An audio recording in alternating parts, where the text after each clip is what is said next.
Buckle your seatbelts and put those tray tables in an upright and locked position. You feel that? I feel it. We have everything on our stage. E3 is absolutely nuts. Don't change that channel. If you do, you might miss one of the greatest things ever. Are you ready? We've got pretty much every game that matters. E3 is all about the big announcements. Little thing called Halo 4. Do you guys want more demos? You got them. It's out of control! This is by far the biggest event in video games. Everybody is totally here. Joining us now, Irrational Games, Ken Levine. That's right, we're gonna break news here. I'm here with Todd Howard. I woke up this morning, I'm like, good God, what is going on? This is amazing. Whoa, never seen that before. Mr. President! That is crazy.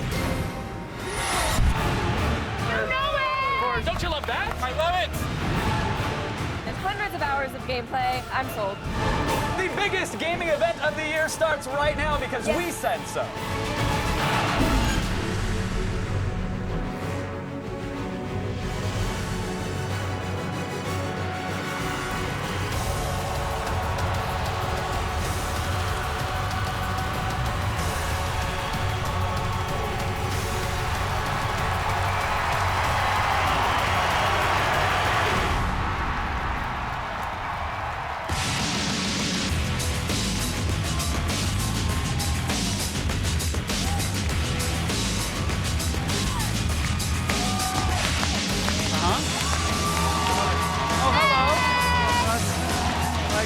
Hello to all of you.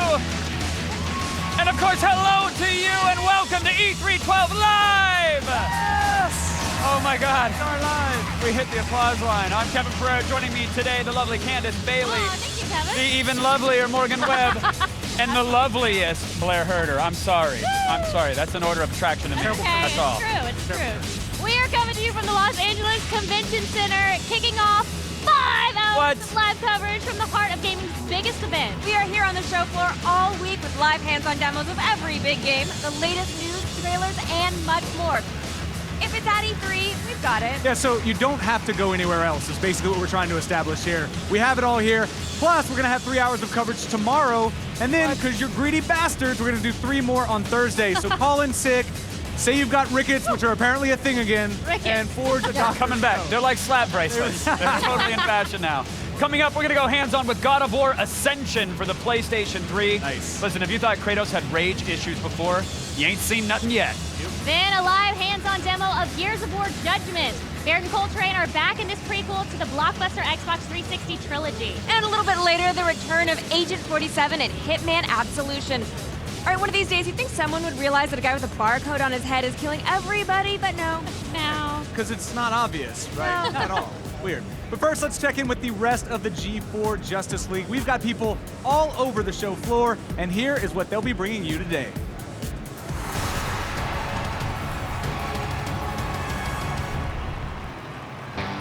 check it out. I've only been on the convention floor for like a few minutes, and I already found myself in the middle of this. Stay tuned. We're going to check out some monster games and see if I make it out alive. Ugh. Come on, guys. How have you not hit him yet? He's right here. So I figure since I'm going to be posted up here for a few days, I might as well just leave my ride on the convention center floor. I mean, I don't have to fight traffic, I don't have to get a parking spot, but it looks like Wacky Motors had its way with my vehicle, and like Ronald McDonald got in on the action too. I don't know, I'm confused. There's someone in my car playing a game? Move over, buddy. Look, must wear a looser dress next time. What are we playing here? Sweet! I can't wait to check out this and more! Hello everybody, Alex Albrecht here. E3 2012, the invasion of video gamers is on, but also the invasion of the planet Earth is on in 2K's XCOM Enemy Unknown. I'm gonna go check it out. 1001. All right, I've been working on this picture with Post-it notes all morning, and if you think that's awesome, that's nothing to what's inside E3. We've got breaking news, brand new video games, tons of entertainment, but if you're looking to find me, I will be right here finishing this up because that's what an art degree gets you. What up? I'm Louis Vito, Olympic snowboarder. We're here at E3 checking out all the new video games, which I am so stoked because I am a huge gamer just like everybody else. Walk right into these big guys. Crystal ball, 2014 Olympic gold. Let's hope so, but let's join the crowd, check out the rest of E3 and see what's going on. E3 2012, I have arrived. I am Matt Myra. I got a prime parking spot. Might need to replace a couple of windows, but let's do this. It's gonna be fun. Thanks, guys. I am standing here at the peak of modern technology, our Twitter wall. Now, I'll be following the top 5 E3 topics. Today, everyone is talking about Halo 4, The Last of Us, and Resident Evil 6. And I'll be monitoring the E3 Twitter wall counter. Right now, our total is approaching 1.5 million tweets. Y'all, that is insane. But most importantly, I'll be reading your E3 tweets and giving away prizes to a few lucky viewers. Today, you can win a PlayStation 3 or a PlayStation Vita or an Xbox 360 just for tweeting along with the show. Now, if you want a shot at winning, all you have to do is tweet using the hashtag E3 on G4 from G4TV.com/E3sweeps. Now that'll enter you for a chance to win a game console that hour. Right now, let's send it over to Blair and Morgan for our first demo of the day. Hey guys. And what a demo it is. Oh, it's gonna be huge. These guys had an incredible showing at Sony yesterday, so we thought we'd kick off the show with a real upper. The story of what a very angry man does after discovering I'm so sorry, I accidentally murdered my wife and child. Whoops.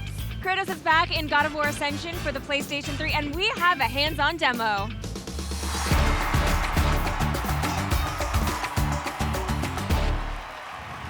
All right, joining us now is game director Todd Pappy, everybody.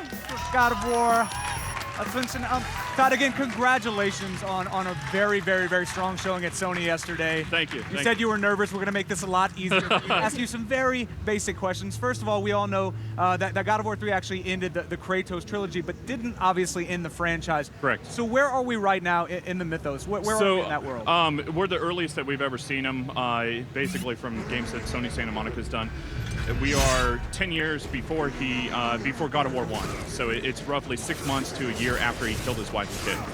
So he's really angry right now. Yeah, and it still stings. Yeah, and the whole basis, behind the story, the whole question that we want to answer is what happens when you try to break an oath to a god, and that's what our story is all wrapped around.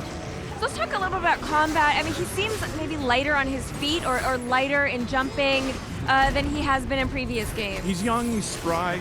I like he hasn't been burdened down by the emotional weight of murdering his wife and child for years at this point. But he does have Blades of Athena.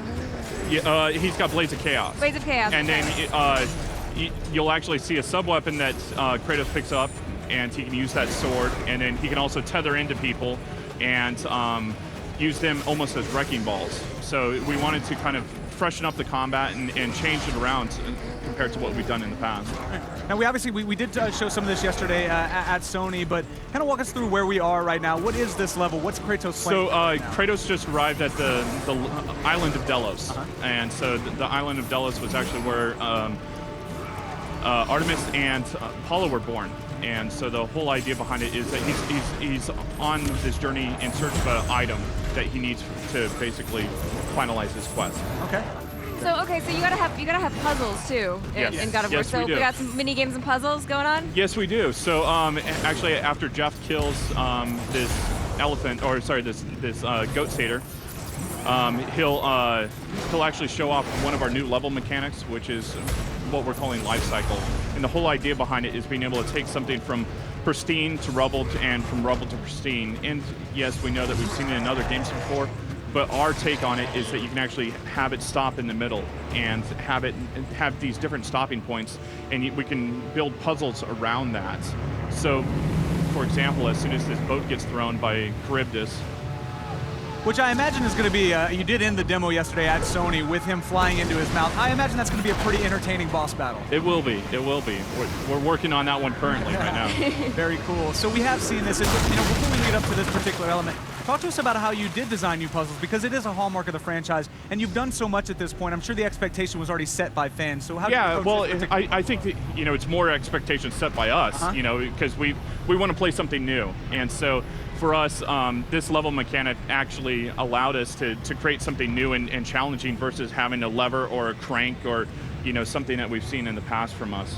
Sure. I guess technically we have pulled a lot of levers in video games. We have. Yeah, we yeah. have. Are we still Well, pushing boxes though? Are we going to push some boxes somewhere? A little bit. Okay, cool. Because I wasn't going to play it if we But see here, you can stop it in midway, and then Jeff can actually proceed and start climbing up the wall. And so this actually shows off some of our new navigation too. We got rid of the freeway on the wall, what we called it, Right. And we've gone more point to point. Okay, and now are we going to see this particular gameplay mechanic used in combat as well, or is it only going to be for environment? Yes, everything that we try to give the player, we want to make sure that it has a combat use. Very nice. All right, well, I can't wait to see more of that. Multiplayer for the first time. Let's talk a little bit about what that is. Huge deal, first of all. So excited about that. It was our way to kind of stretch our wings. We want to try something new. So for us, at the end of God of War 3, there was a test level that somebody actually had Fidos created against Kratos. And so that was really the genesis of the idea. And then it was, all right, well, how do we make this work? How do we make it fun? And that's what we've been striving for ever since. So you're not actually having Kratos fight Kratos, though. You're playing as other Spartans. Yeah, so the whole idea is really kind of aligning yourself to a god and then taking yourself from an unknown hero to a demigod or to god level. I imagine you got reams of fan mail praising your decision to put multiplayer in. Well, at first it was more of, what are you doing? and then once we showed footage and everything like that, they're like, oh, okay, I get it. I understand how it fits. And then, the buzz has just been building since then. Right. Can you speak a little bit to the challenges of designing multiplayer around a game that for most people is one of the best single-player experiences they've ever had, and suddenly you're adding this new element. So how did you approach it? Well, for us, again, it was a new challenge, right. And so we had to actually rewrite a bunch of our code because it was single-player only, and now, moving it into the multiplayer front, making sure that it's balanced, it's secure, it actually, runs across network. And then just going through and figuring out what works from a combat standpoint and what's new, for a formula. Because with God of War 1, so much of the time spent was actually trying to figure out what the formula was. And Jappy and I and others, just sat and played and tuned the game for a very long time. So that's what we've been doing with the multiplayer. Is we've been trying to find our formula and what feels God of War. All right, so you guys have actually brought us an exclusive screenshot today. So we're gonna take a peek at that and see where that takes us. What is that? So this is actually the Satyr captain, and so the whole idea behind him is that he is. We've got our traditional grunts or our traditional satyrs, and he actually gets them into formations. He's basically the thinking AI behind our grunts. And so he'll tell them when to attack, he'll tell them when to block, and form formations around him with shields or that kind of stuff. So kill him first. Yes. Is what you're saying. That's you see that guy, kill him first on exactly. the battlefield. You cut the head off, and the body will fall. I love it, man. So when's the game coming out? I know people are really excited. When can they play it? We are coming out March 12th, 2013. Very cool. Well, thank you Very so much excited. for being Thank here. you, guys. We really appreciate it. Awesome. Thanks for bringing the game in. Thanks for coming by. That was violent. Woo! Coming up, get your first look at Star Wars 1313. The new game from LucasArts puts you in the boots of a bounty hunter. And guess what you're looking for? Trouble? Oh, you guessed correctly. Yes, you're looking for trouble. Yes! Plus, we'll go hands-on with Call of Duty Black Ops 2. Find out how Strike Force missions will change the way you play the world's most popular shooter right after this. Do I have to wait? You have to wait. It's right after this. Is it right after this, though? Yes, like I said. All right, I'll wait then. I'll wait. I'm not going to be happy about waiting, but I will. A few seconds.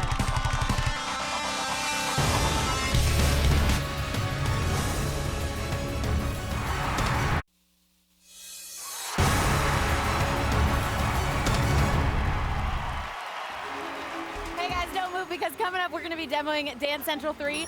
And I got to chat with someone that, trust me, you are going to freak out when you see him. I'm going to do a little dancing now, though.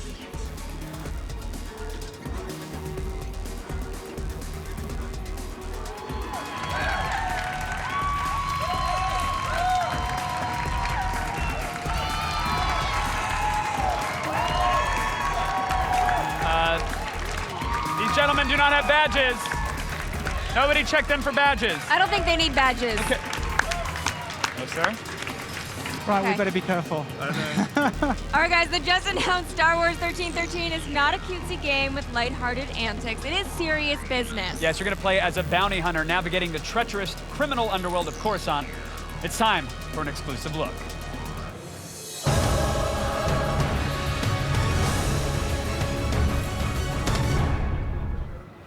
Joining us now is visual effects supervisor Kim Libreri and creative director Dom Robillard. Welcome.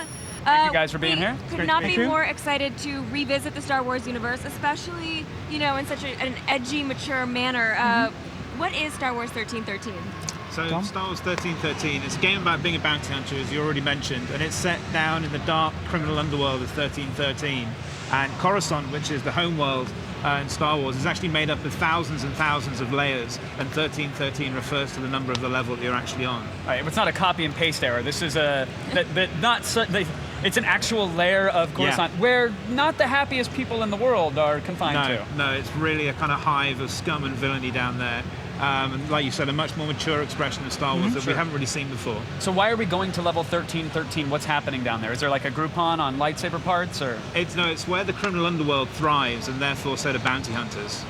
Okay. All right, so are we going to see any cameos from other characters in the Star Wars universe that we recognize? Well, you have to stay tuned to see what we're going to bring into the mix in terms of characters. But yeah, we can't talk that about was it a just beautiful yet. maybe. I like that. Yeah, no, it's an artful dodge. Definitely forced dodge. All right, so here, you know, some people look at this footage and they say, oh, well, that's a nice cutscene, because it is a cutscene. But what they don't realize is that the gameplay is the exact same as the cutscenes. The cutscenes are the gameplay. There's no difference. It's the same engine. Absolutely. It's all real time. It's all happening in engine, right? Yeah, everything there is 30 frames a second in the engine, actual final assets. How do you do this? What is happening? Is this running on a supercomputer? Is this? It's running on a PC. Yeah.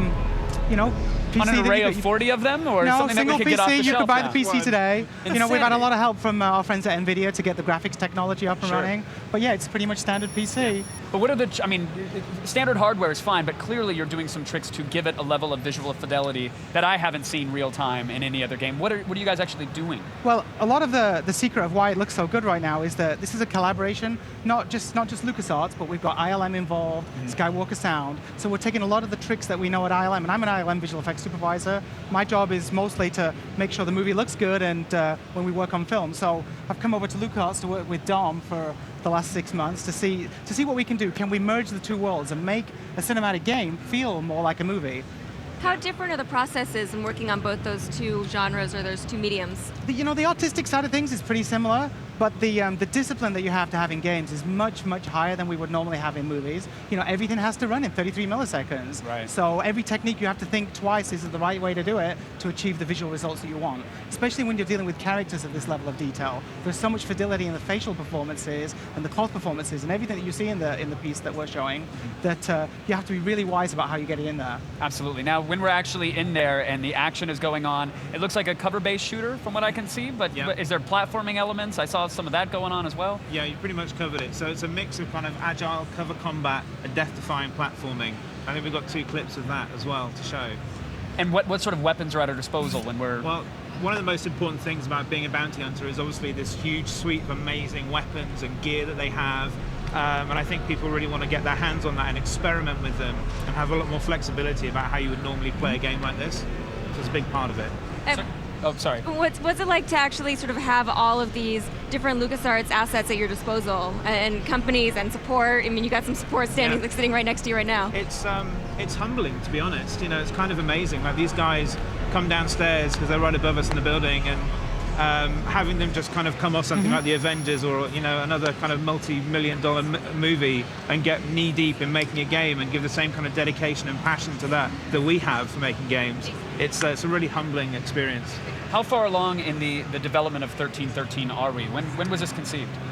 So we're in pre-production, so we're still quite early right now. Okay. We can't talk about release dates just yet, but stay you knew tuned. exactly where we were going. That was quite a Jedi mind trick. Very nice. No, I like it. I think that they've maybe done this before. Yeah. And we can't upset the big guy. I think we're in trouble. That's why we brought the muscle. Yes, exactly. This never gets old, having these guys around. When you say, so pre-production is one thing, but have you determined, is this going to be a branching single-player storyline? Are we going to be playing multiple characters, multiplayer? Has any of that been brought to the table? It's a linear single-player game. And what we're trying to do is really bring in a lot more freedom and choice in how you play the gameplay sections. So, but it's still going to be a linear roller coaster ride game. And now you're creating your own hero for this adventure. We can't talk about who you're actually going to be. You're going to have to stay tuned for that one as well, I'm afraid. We're here. We're tuned. How long do we have to? How long do we have to stay? I can't. I mean, I don't want to do any. I don't want to be disrespectful of anybody who's working on the title. No. But it's so easy to look at it and go, wow, just be blown away by the look, the animations, and that's a testament to, I think, to LucasArts and all of its divisions coming together. It looks phenomenal, guys. Thank you. It really does. Yeah, thank you for showing it off. We really appreciate it. Well, we can't wait to hear a release date when you guys are ready to share it. So thank you so much. That time is now. Yeah. You don't? Okay, it's It never works. Okay, Tim, Dom, thank you guys so much. Very much. I Thank you. appreciate it. Right there, I'm already committing funds to that game. Speaking of games, though, if you're going to have a musician involved with Dance Central 3, it's probably a good idea to find someone who can actually dance and not have the physicality of a drunk uncle at a wedding. Just a suggestion. Thank you, Candace Bailey, for laughing at my joke. So Harmonix gets an A+ for bringing on Usher.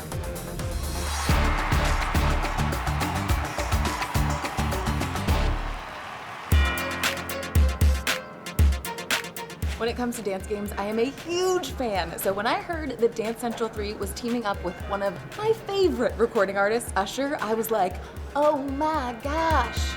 Yeah, I did that. How did you get involved with the game? Harmonix and myself came together in an effort to come up with choreography that I felt would be fitting for OMG and also Scream. You know, I really wanted to allow the fans to be able to have the experience. They've seen the videos, but now they'd have the opportunity to literally learn the dances and I teach them. So have you gotten a chance to play, and what would you rate yourself? I mean, I would rate myself like a genius.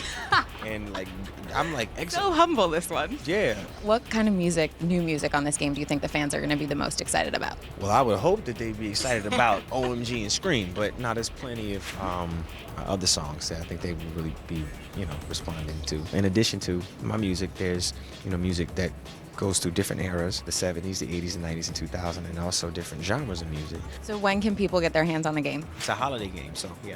So you guys will be able to have it on. Don't move, you guys, because coming up later, we are going to be demoing Dance Central 3 right on the G4's stage, and it's going to be awesome. Don't go anywhere, because after the break, Call of Duty Black Ops 2 will be live on our stage. Find out why Treyarch's latest is all about choice. Plus the return of gaming's biggest franchises. There's Assassins, Spartans, and a whole lot more. Stick around. Master Chief, deadly assassins, and tricky transformers. They're all here in one place. G4's live coverage of E3 is just getting started, and we got hands-on demos of every blockbuster game, including the series that defined the Xbox. You don't want to miss the first gameplay from Halo 4. Plus, robots in disguise fight to the death in the epic Transformers: Fall of Cybertron. And later, two deadly killers take their profession to the next level. Agent 47 unravels a sinister conspiracy in Hitman Absolution. And discover how bloody the revolution really was in Assassin's Creed 3. G4's exclusive coverage of E3 2012 continues right after this. G4's live coverage of E3 2012 is brought to you by the all-new Ford Focus ST.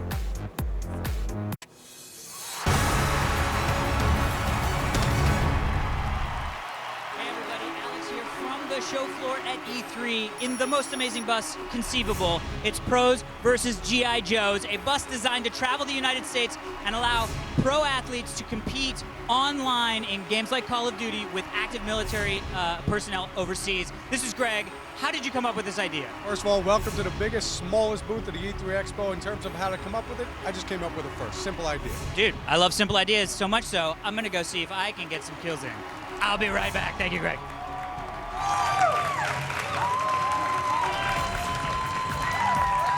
All right, folks, if there's one thing you can expect from the Call of Duty franchise, it is a linear single-player campaign, but that is not the case with Black Ops 2. No, it is not. The next game in the Blockbuster series, it lets you tackle missions from multiple perspectives, and your choices actually have consequences, something Kevin knows nothing about. What? So we're gonna go hands-on for more right now. I'm sitting there.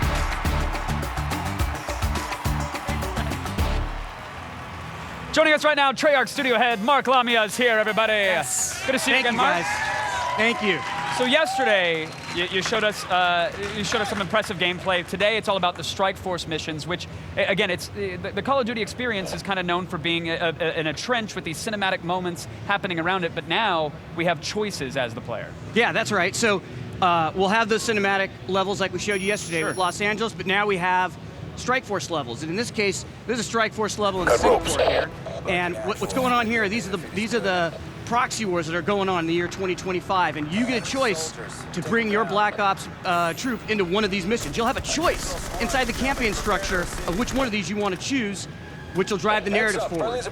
And I think, and that's not where it stops. So when you get dropped into this level, now whatever you want to play on the battlefield is yours. So right now he's in a tactical Overwatch mode.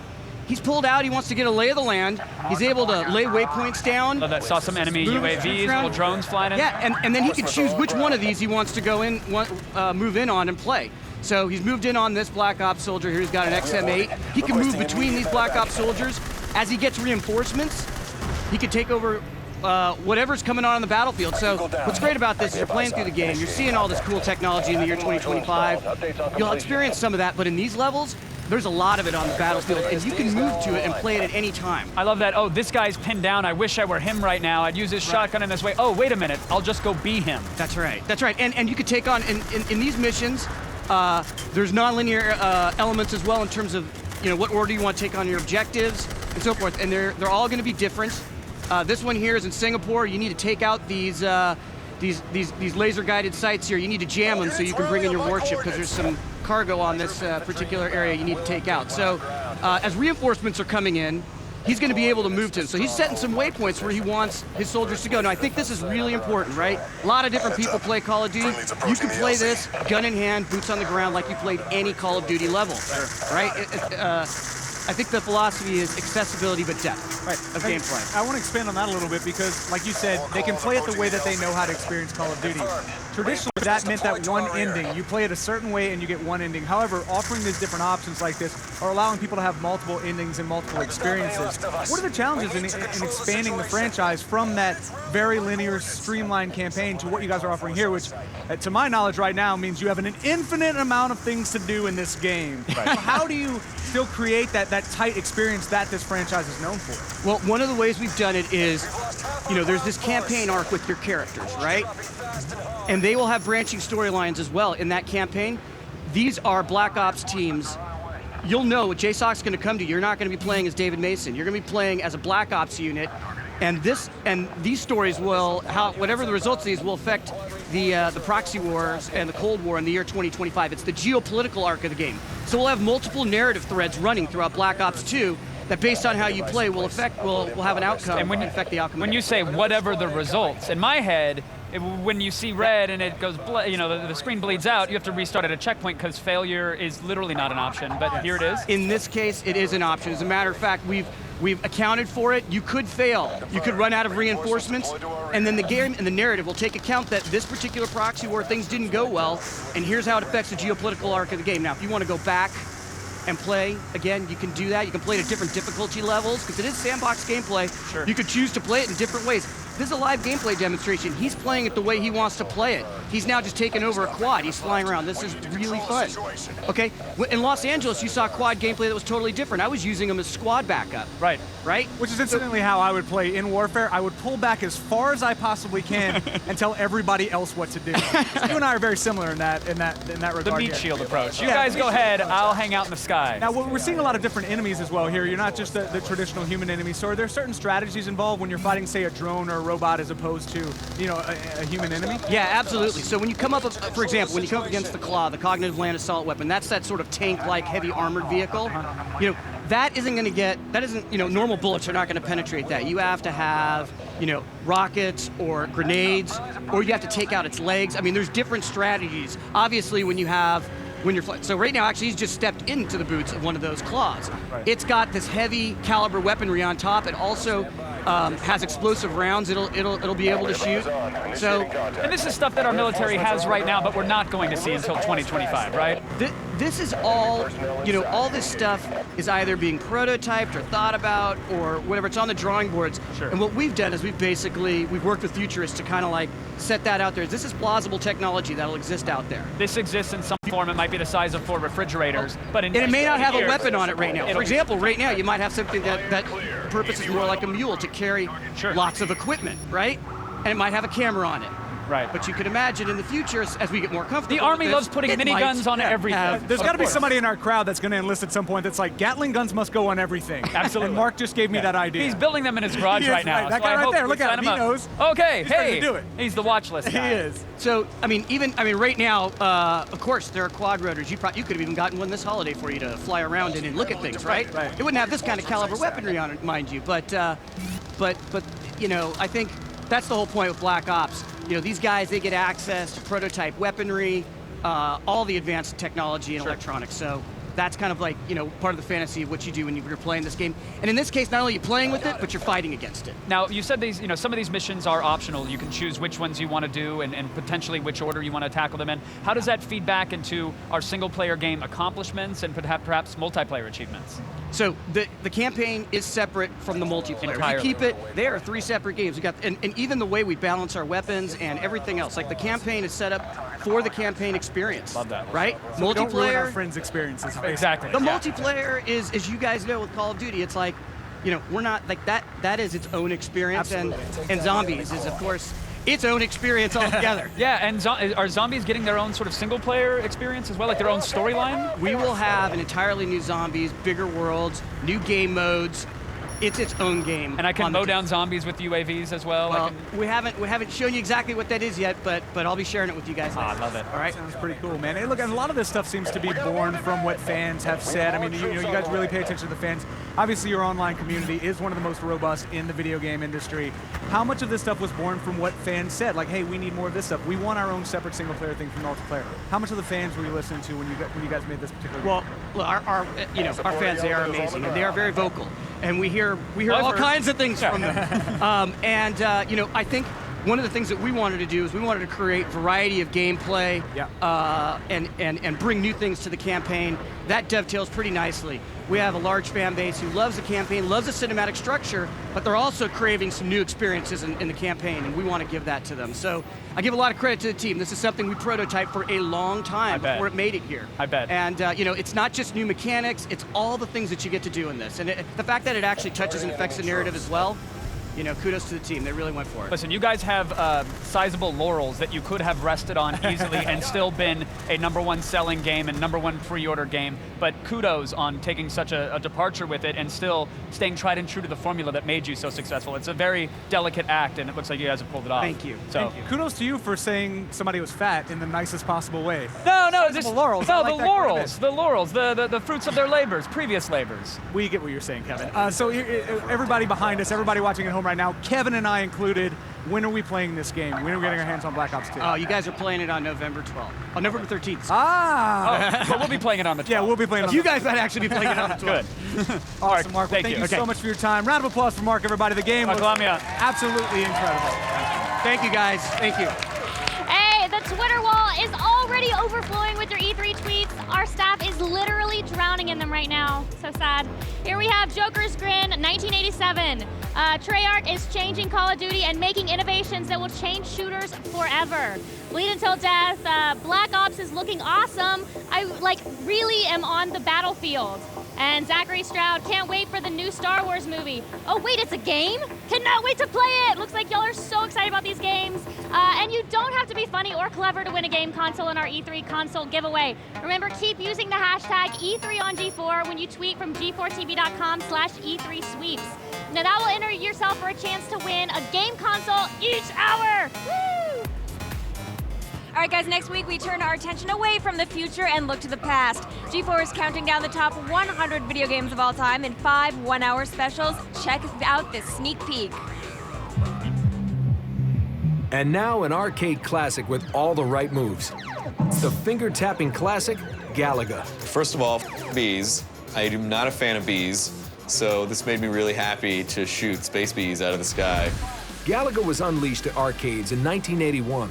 The gameplay was familiar to fans of Space Invaders, but unlike its predecessor, the baddies in Galaga were bee-like creatures that zipped and swarmed at you with dizzying precision. It's coming down to you. It will fly. It will come down and get your ass. Galaga was the first cause of carpal tunnel syndrome because you got the joystick in one hand, the other hand, you got to hit it for every bullet. I feel like Galaga was the game that kind of introduced us to the concept of the challenge stage. Everyone loved Galaga.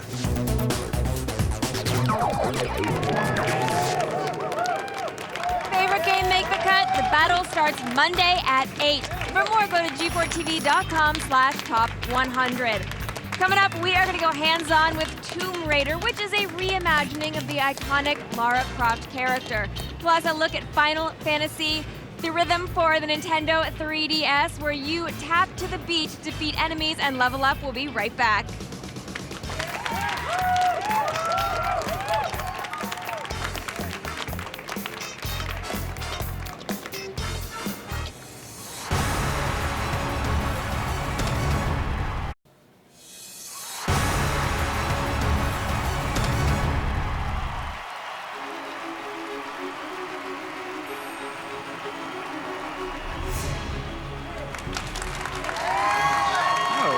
Hello, ladies. Come on. Listen, it's been far too long since we've seen the deadly assassin, Agent 47, in action. It's actually back in 2006, to be exact. I was a wee little lad. In video game years, that's actually an eternity. So let's welcome him back with an exclusive demo of Hitman Absolution.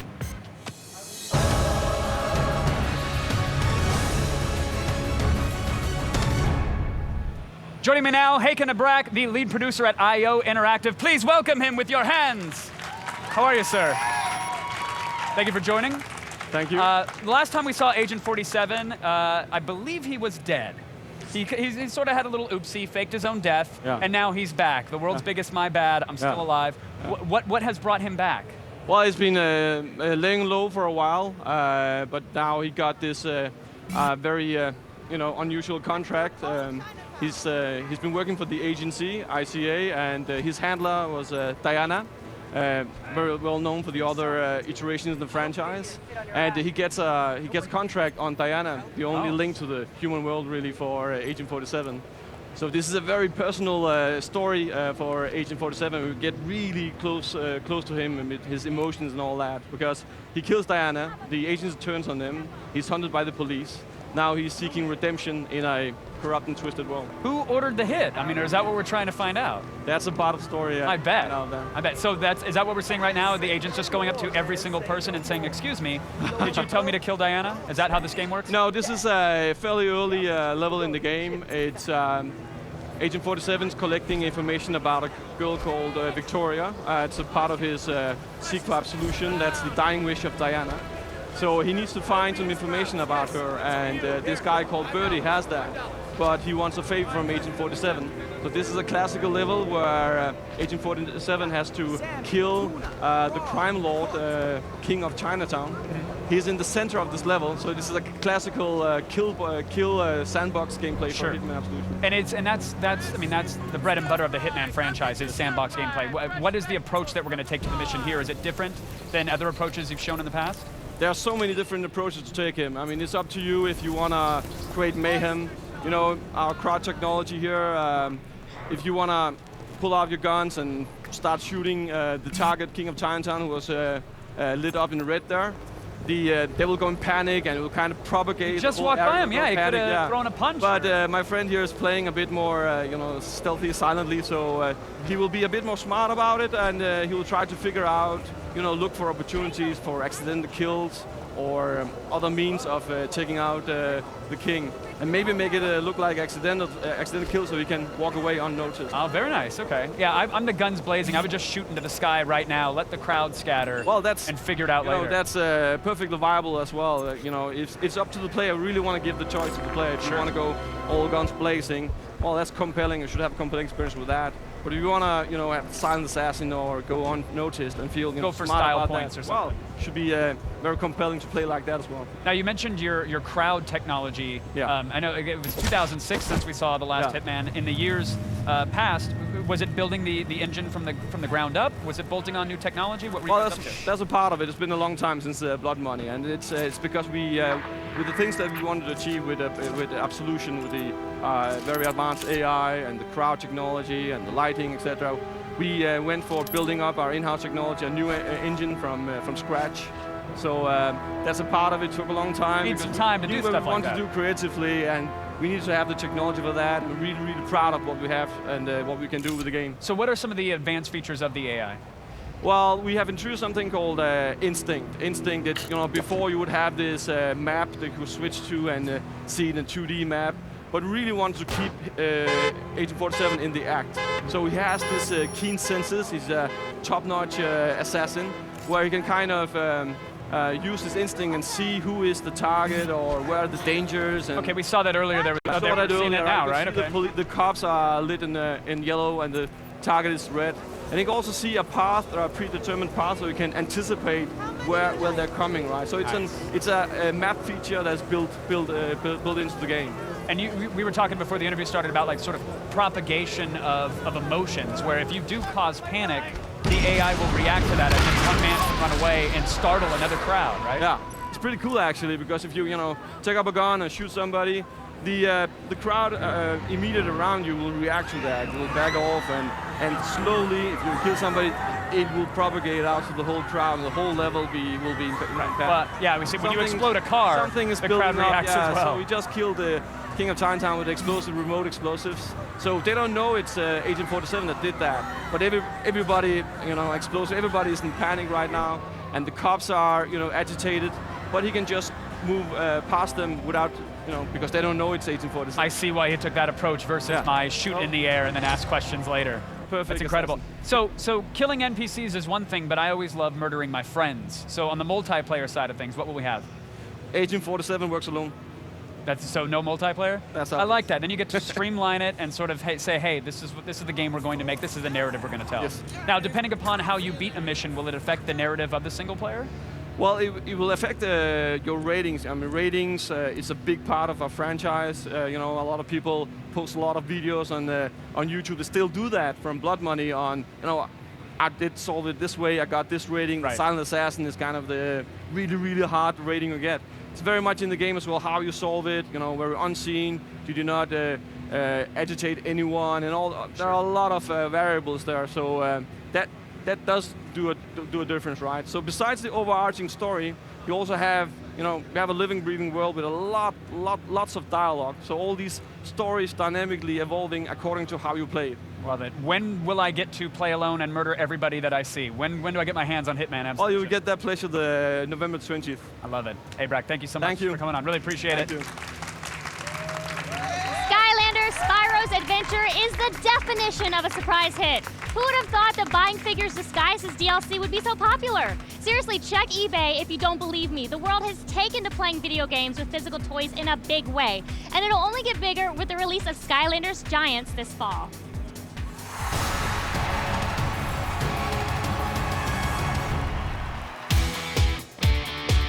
Playing with your toys just got a whole lot bigger thanks to Skylanders Giants, everybody. I'm here with Mike from Activision. Mike, you tell us a little bit about the game, Skylanders Giants. What makes it Giant? Well, Skylanders Giants is an all-new adventure for your Skylanders. Giants are physically bigger. They have lights inside that light up when you put them over the portal of power. There's no batteries in it. It's sort of like a new layer of gameplay on top of the game of playing with your normal Skylanders. So I can use my previous Skylanders toys and I can plug them right in here and I'm going to play with the Giants. Exactly. Every character that you already have in your collection is compatible, works in Giants. You can bring them into the game.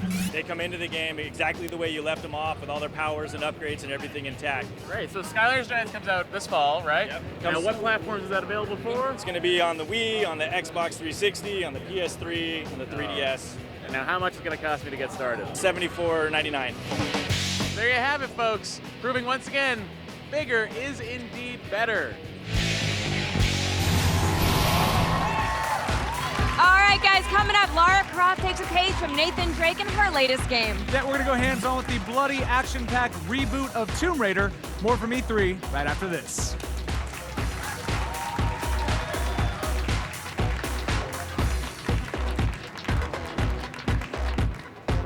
G4's live coverage of E3 2012 is brought to you by GameFly, the best way to rent and buy games.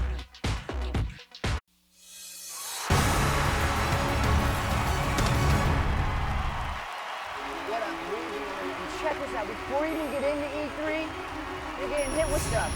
Look at this, we have a freaking Mustang parked out front. If you like World War II games, let me show you my favorite thing to come out of World War II. The lovely, beautiful pinup girls. So, God bless America.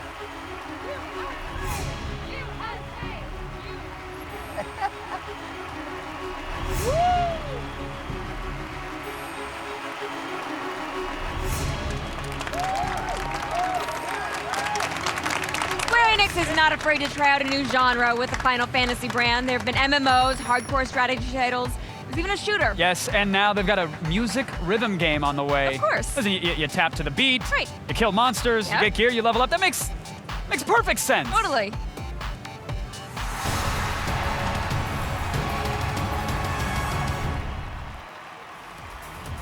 Believe it or not, Final Fantasy continues with theater rhythm, but this time it's all about the music.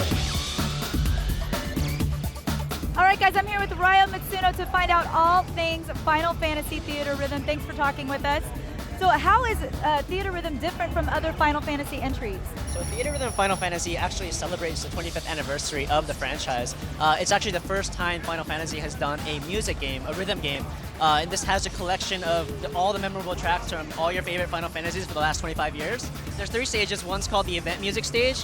You'll tap and hold and swipe your stylus according to the cursor that moves. And behind the cursor, you'll see a bunch of the classic moments and the scenes from that particular FF game.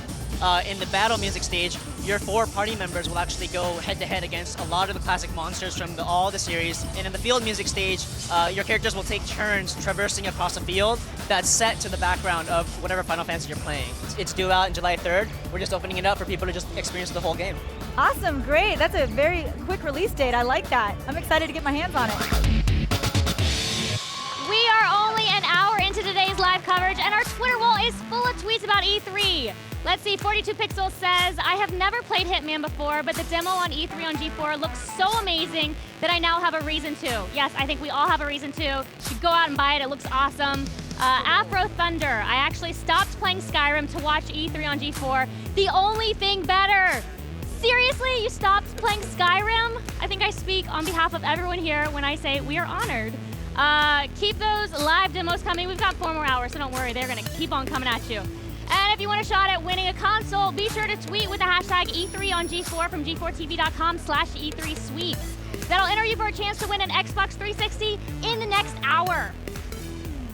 I am not ashamed to admit that I will be buying Candace Bailey's dress from the wardrobe sale for myself.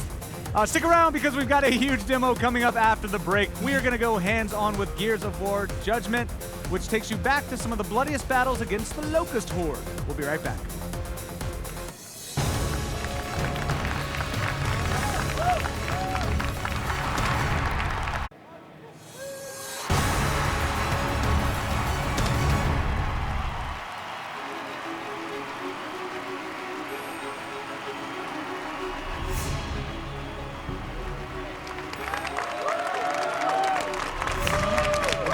Welcome back to E3 12 Live. We have got demos of all the biggest games lined up in the next hour. There's Tomb Raider, which is a gritty new take on Lara Croft. Case in point, she kills people with a bow and arrow. Plus a game that'll get you off your couch and shaking your hindquarters. Dance Central 3. Well, it'll get you shaking Yeah, quite a bit. that's right, it will. It's okay to be excited for Candace shaking the hind. And later, a shooter filled with cute enemies and chest-bursting fun. It's Gearbox's Aliens, Colonel Marines. Woo! Blair has got our next hands-on. Thank you guys way over there. I appreciate it. All right, guys, after the ending of Gears of War 3, did you really think that will be the last time we see the Locust? You don't know anything about your franchise, sir. Let me finish this. Not a chance. Gears of War Judgment takes you back to a time before the events of the Gears trilogy, when fan favorites Baird and Coltrane were criminals. So let's go hands-on.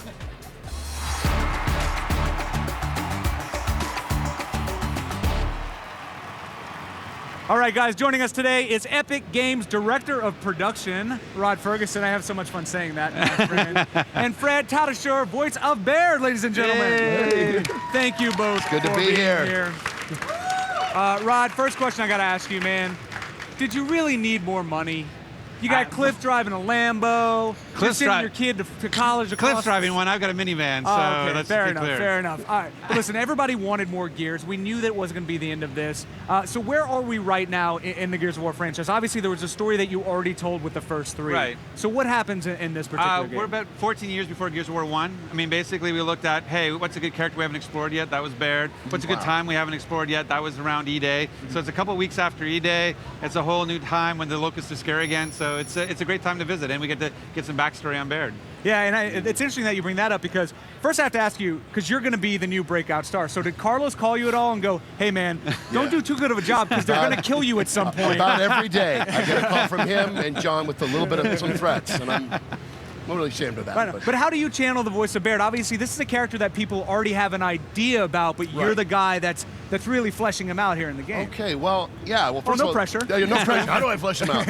Well, it's that part of us that's a rogue, and you know, they gave such a great description and created such a great character to jump into, and I love walking in his boots. The vocally, you know, he's a lot like my family back east, using a little of that, a little bit of the stylings. It's kind of a Dennis Leary-ish quality to him, but then you just sort of figure him out as you go, and you find out what rings true, and it becomes almost second nature. It's been so fun to live with this guy for so long. Now, have you walked around the show floor? I know the show just started, but have you walked around and are people like, where do I know that from? No, Who's that guy? you know, I'm able to, nobody recognize, sometimes Until my now. voice. Until Until now, wait a minute. Yeah, enjoy it now. I know. No, it's great. Some people get it when they hear my voice, but not usually. Might I recommend growing a beard, because everybody knows Rod from that. So if they don't recognize you from the voice, you know, I wish I could grow that beard. I can't grow that beard. I look scary. Now I have to ask you this question. We ask it to every actor and every creative that comes on the show. Did you actually play Gears before you got into the Baird character? And are you as good as Baird at killing things? No, I suck at playing. No, I was not aware of him until I started, you know, acting it out. But no, now I love it. I'm a terrible player, but it's to me, I feel like I've lived the game. So it's kind of another side of it. So I get equal enjoyment hearing about people playing the game, and you know, all the stuff I had to go through. Right, a little different. Now, Rod, I want to talk about kind of the nuts and bolts. You know, you guys have obviously, you had an event last night that us TV people can't come to because we have to get up early.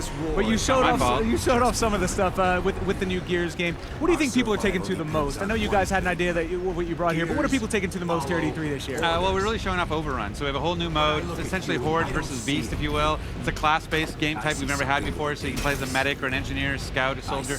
And it's this really competitive 5v5.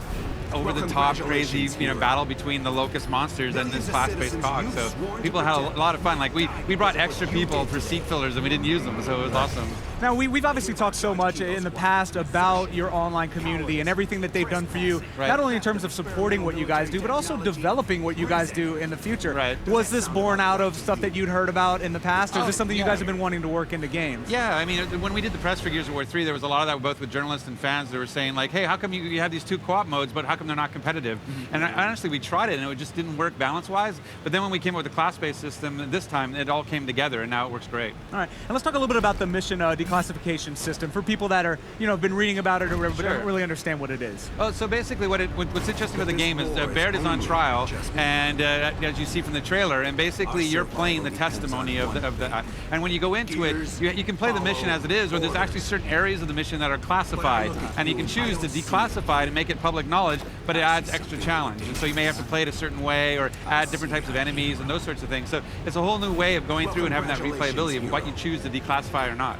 I'm not going to declassify anything because that sounds like more difficulty, and I'm already not very good at the stuff. And let's talk about some of the new multiplayer modes. Outside of what you guys have shown, what else are you guys excited to talk about, and what are we going to show? I mean, there is more multiplayer. That's the one thing people are looking at the announcement of Overrun and going like, oh, that's the only thing that's in Judgment, and that's not the case. There's definitely more multiplayer, but right now it's really all about Overrun is what we're showing, but we'll have more to show in the future. So, no for you. Thank you for that coy answer, Ron. It's because I like spending time with you. That. I want to come back again and talk about new things. We'll talk over Mantinis later, sir, yes, and absolutely. I will tweet out what you reveal later on today. So I want, Fred, if you can, please answer me this if you have the answer. In your best bear, oh, sure. When does Gears of War Judgment come out? Let's see. I don't think he knows. He doesn't really know anything about the franchise. Okay, like yeah, right. That's we're why talking about early 2013. That's pretty good, I gotta say. That was really bad. That's right. That was good. Early 2013. Well, guys, thank you so much for being here. I really appreciate it, Rod. Thank you so much. Big round of applause for these guys right here, Rod and Fred from Gears of War Judgment. Thank you so much. All right, guys, today we have seen hands-on demos of new games from 4 established franchises, but who reigns supreme? We're going to break it all down in this Kit Kat news break.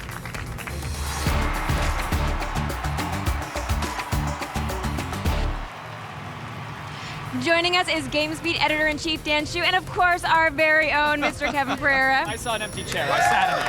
Perfect. So on the show today, we have seen God of War, we've seen Black Ops 2, we've seen the new Gears of War, and of course a gritty new Star Wars game. Which stands out the most to you, Dan? Well, I think Black Ops 2 kind of has the most to prove, you know? They have a good showing too, though. It's just loud, a lot of explosions, gunfire, bullets. So I think just by nature of the gameplay, it has a good showing because it can't help but look kind of cool and exciting, you know? So you're a little bit worried about maybe how it's actually going to end up? Yeah, I think they have a lot to prove because we're getting fatigued, right? But I said this last year, and then Modern Warfare 3 sells like crazy. I said this the year before, Black Ops sells like crazy. So I'm probably going to be wrong, but people are kind of getting tired of these shooters. And when you look at Black Ops 2, it doesn't really look that much different, even though you have the futuristic stuff in there. You know, it looks like Call of Duty again. So I think they have a lot to prove to kind of say, hey, we can evolve, we can continue making cool games, and this is different from the last few Call of Duties. Do you agree with that, Kevin?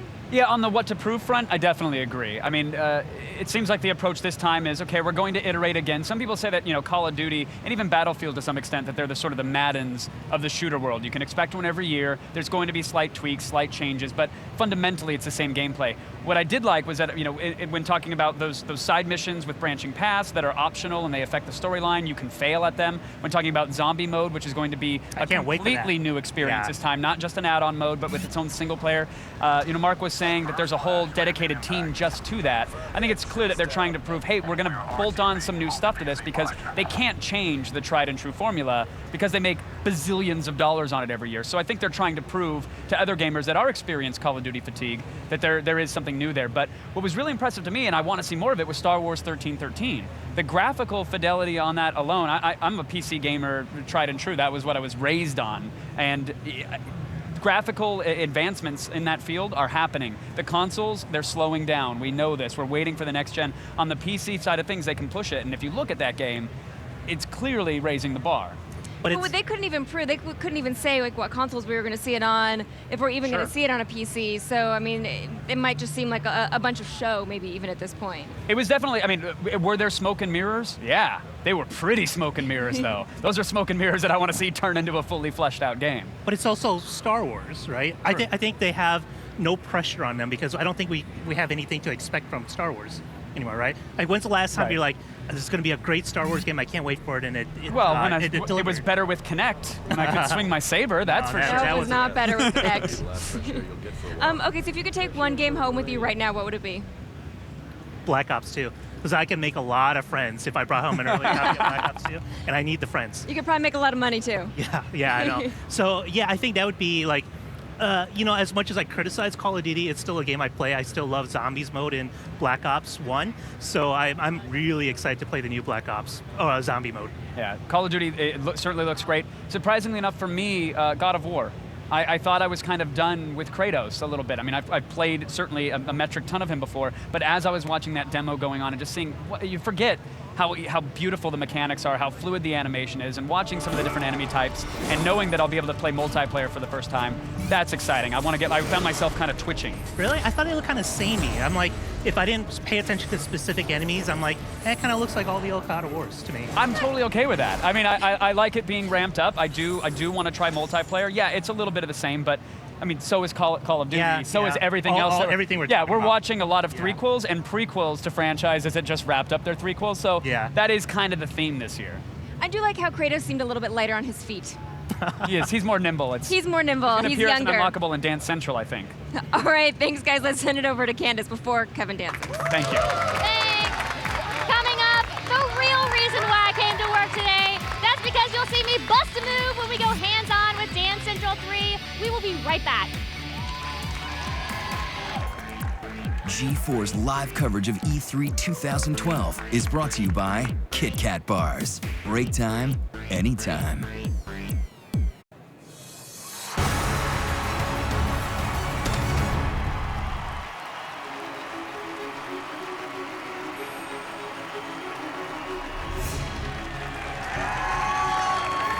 All right, welcome back. Now, last year at E3, a gaming icon got a drastic makeover would be an understatement. She seems to be getting younger and younger. She is aging backwards, as most ladies would like to do, and dudes. The reboot of Tomb Raider put a new spin on the archaeologist that's almost as pretty as Indiana Jones. Almost. This Lara Croft is young, inexperienced, and in way over her head. Let's go hands-on for a closer look.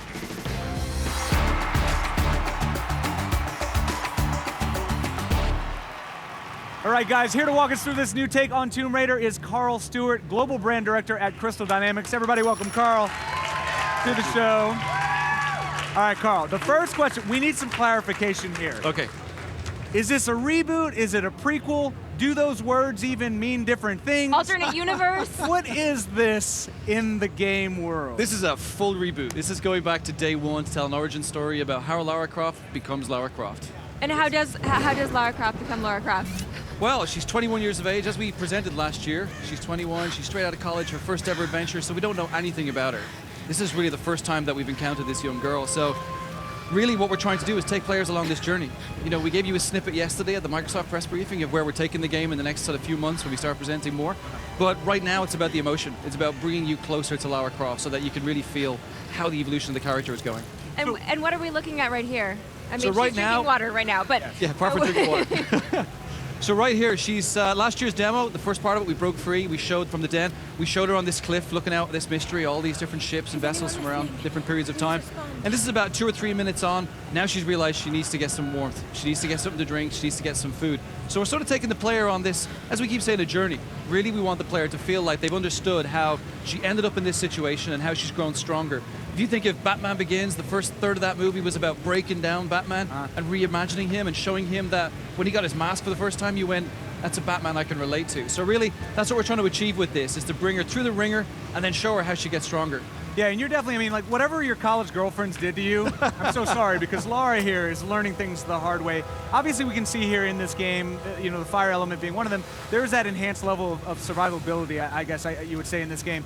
But people are really familiar with this franchise. There's a certain amount of acrobatics that Lara possesses, obviously gunplay. What are we going to see as far as change is concerned in that level? So some of the biggest changes you'll see is that really we've taken the pillars of Tomb Raider, which used to be puzzles and exploration and combat, and we've reimagined them for today's audience. So they'll still have the inherent pillars, because that was the formula of Tomb Raider for so long. Sure. But now it's about smart, resourceful Lara. So instead of pulling levers and reading your journal and moving blocks, now you get to analyze the situation around you. You know how fire works, you know how water works. You start to think, I can solve this like human. I don't have to think about sort of mysteries all the time. So really we've taken the pillars of Tomb Raider and we've built upon them to make it a little bit more immersive than we've ever had in the Tomb Raider in the past. So can we use this as a survival tool? So are we gonna actually learn something from this game? No, I think This is an educational game? Is this an educational game? Yeah, no, I think what we need more of those. People always ask us about them, and we're like, there's the typing game I played. Yeah, no, I think there's a big differentiation between sort of survival in the sense of picking berries and drinking your own pee, and survival in that she's been forced to come into a situation where she's had to think about it. She's had to do things which are totally uncomfortable. You know, in the code that we show behind closed doors, we show her having to kill somebody for the first time. Right. That's a very emotional thing. You know, none of us want to go through it, of course, but we try and portray it in a way where, you know, it's not about getting out and just sort of picking things up and thinking, I need all these water, pack in my backpack, or I need these food. So it's all about sort of the personal survival, the personal journey. And are we going to see the moment where she discovers that she can dual-wield pistols and have unlimited ammo? When she discovers that particular survival skill?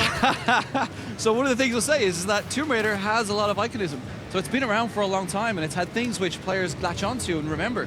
We want to make sure that, much like Batman getting his mask, when these things happen in this game, you'll remember them. Like the first kill, you'll remember the moment that you came across something, and it will stick with you for the rest of your days playing Tomb Raider. And what is Lara working on right here?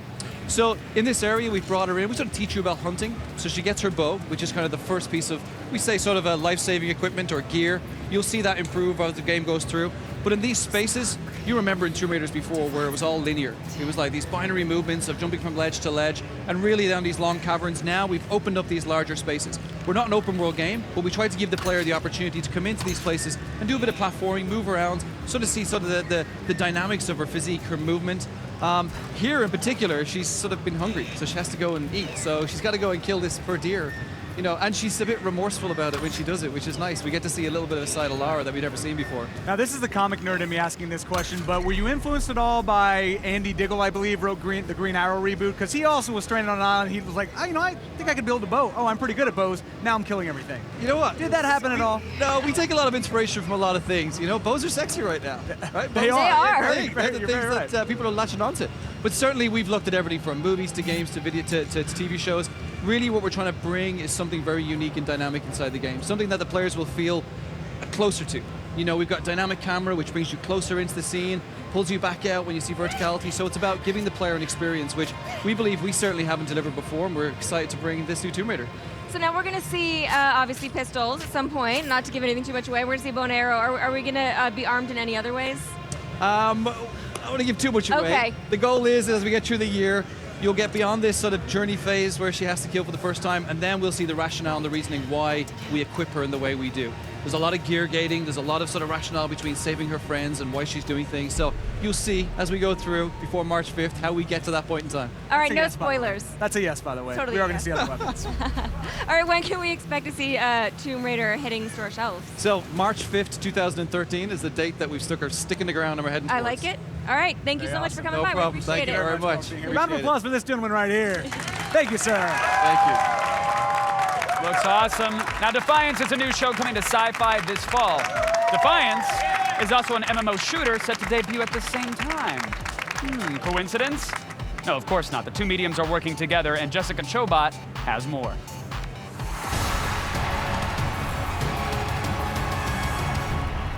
Guys, I'm here at the Defiance booth with Cass, one of the characters from the game. Now, Cass, am I right in saying that gamers will be able to affect the storyline that we see on TV? Absolutely. The gamers will have a direct effect on the story. I wonder if that means that they're affecting us right now. Creepy! Well, guys at home, don't forget Defiance the game and the TV show on Sci-Fi launching at the same time. It sounds pretty awesome. Make sure and check it out. All right, stay with us. We've got a ton of new games on the way, including the latest on Sonic and Sega All-Stars Racing Transformed. And Transformed means that you'll be taking to the air in this kart racer. More from E3 right after this short break.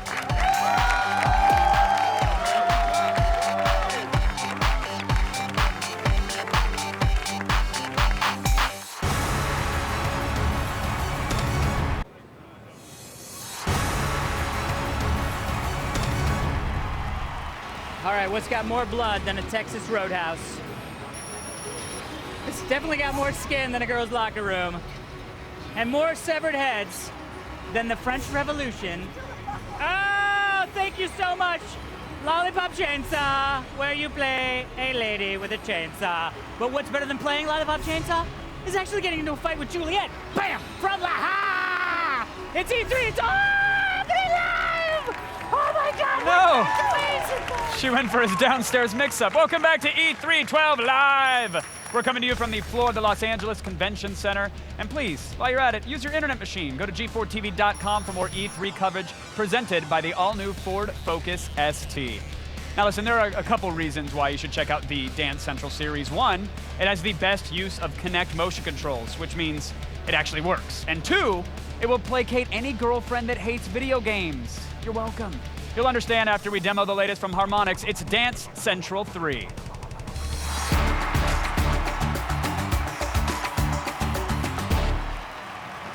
Here to walk us through the project, director Matt Bach, everybody. Welcome him. Embrace him.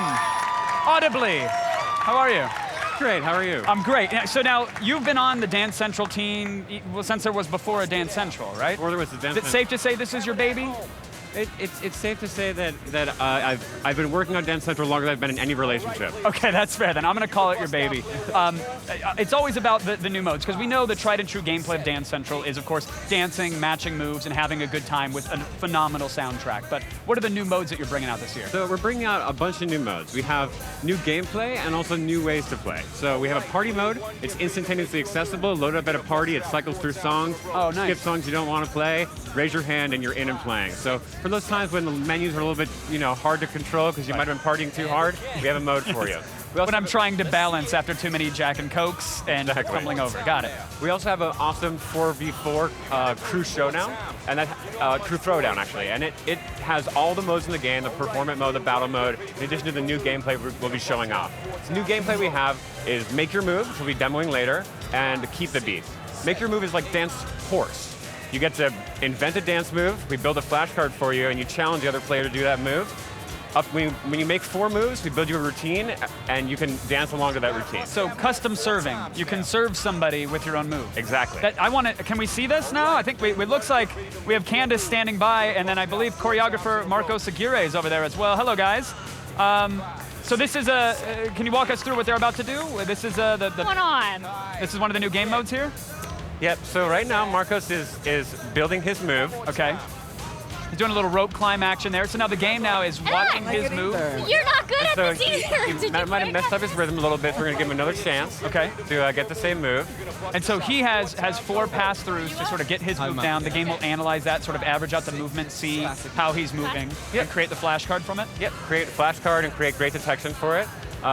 We give you a little prompt, so say, hey, make a silly move, make a classic move, make a funny move, give you a little suggestion if you don't quite know what to do. So you're not doing the emo shuffle with your hands in your pockets, looking down at the ground, and that's it? There's just nothing going on there?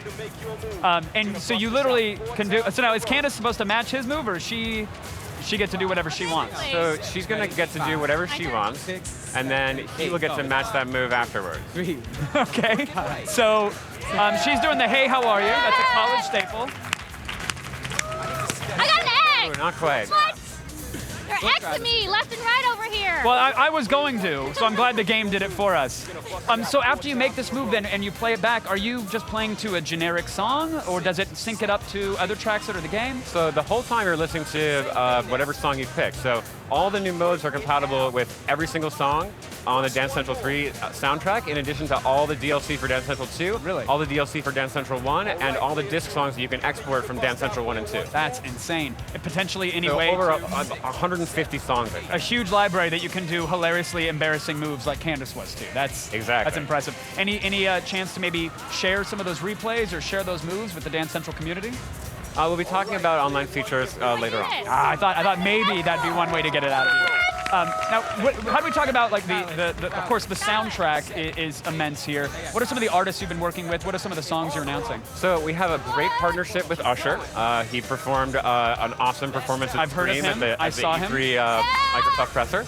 And he has actually made choreography for 2 of his songs for the game. One is Scream, and one is OMG. OMG, yeah. Scream is his new single, so that's been great.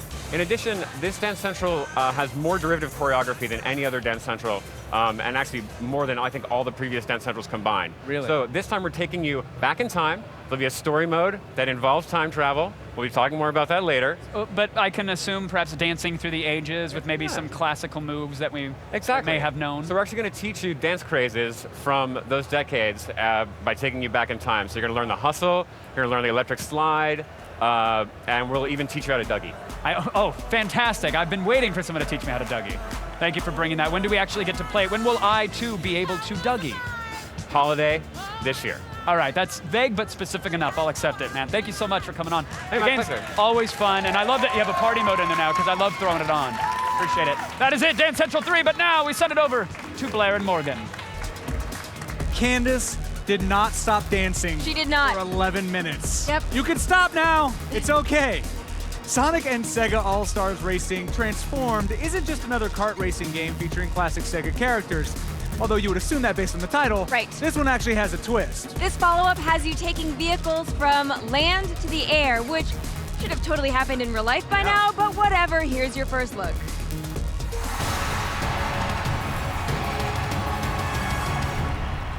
Still dancing. There's a serious problem going on the convention floors, and it's ring addiction. But if you're looking for your fix, Sonic's All-Stars Racing Transformed is a good place to start. You need some help, buddy. So Joe, Sonic is back, and he's been running for years and years and years. Is he tired or what? Because you guys gave him vehicles. Sonic can obviously run, right? So we needed to put him in a vehicle, and obviously we wanted to make it fair for the other characters that he's going to be racing against, because otherwise he'd just win if he was running, right? So what's the deal with this transforming feature I hear of? The vehicles all transform, so everybody's got 3 vehicles. As you're racing, you'll fall into the water and you'll transform into a boat, and then, and stuff like that. So the key word is transformation for the whole game. What systems can we find this on, and when is it coming out? I gotta know. Okay, so the systems are PlayStation 3, Xbox 360, 3DS Vita, and Wii U. It's going to be out full this year. I don't think they've actually confirmed the specific release date, but yeah. All right, Joe, thank you so much. It sounds awesome. Actually, it sounds really awesome. Can you move? I want to play. All right. Hi. All right, coming up, a good excuse to break out your favorite Bill Paxton impersonation. Game over, man. Okay, sorry, Morgan. Take it away. Yeah, Gearbox's Randy Pitchford is coming by to show off his latest game, Aliens Colonial Marines. We'll be right back.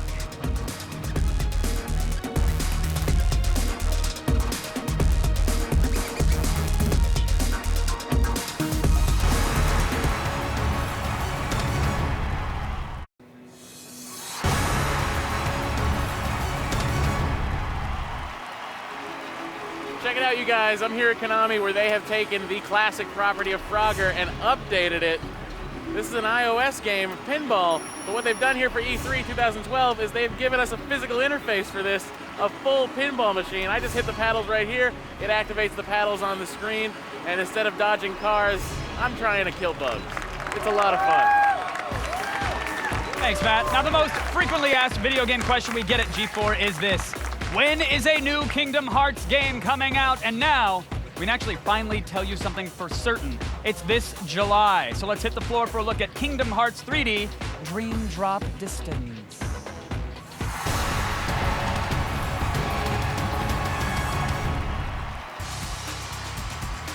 I'm here with Ryu to talk a little Kingdom Hearts 3D for the Nintendo DS. Tell me about the game. Kingdom Hearts Dream Drop Distance is our brand new Kingdom Hearts title. Specifically for the 3DS, there's obviously Street Pass. There's the AR elements. You could actually pre-order the game right now and get a couple of AR cards that will unlock special Dream Eaters.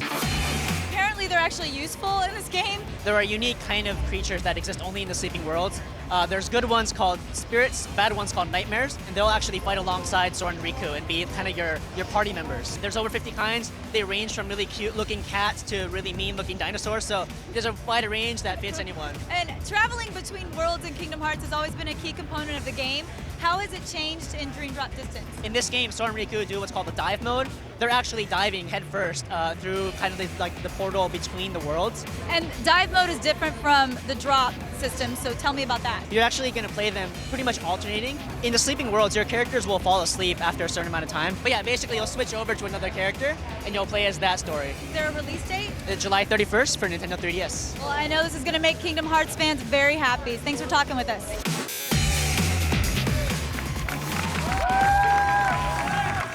All that's going to do is generate more emails for the X-Play inbox. Yes, it is. Kingdom Hearts fans can't get enough. All right, up next on the show, last year's most time-consuming game gets even more content. Bethesda Todd Howard will be here to talk about the first expansion for the Elder Scrolls V Skyrim. Plus, we'll go hands-on with Aliens Colonial Marines. Acid blood will be spraying all over your screen in just a few minutes.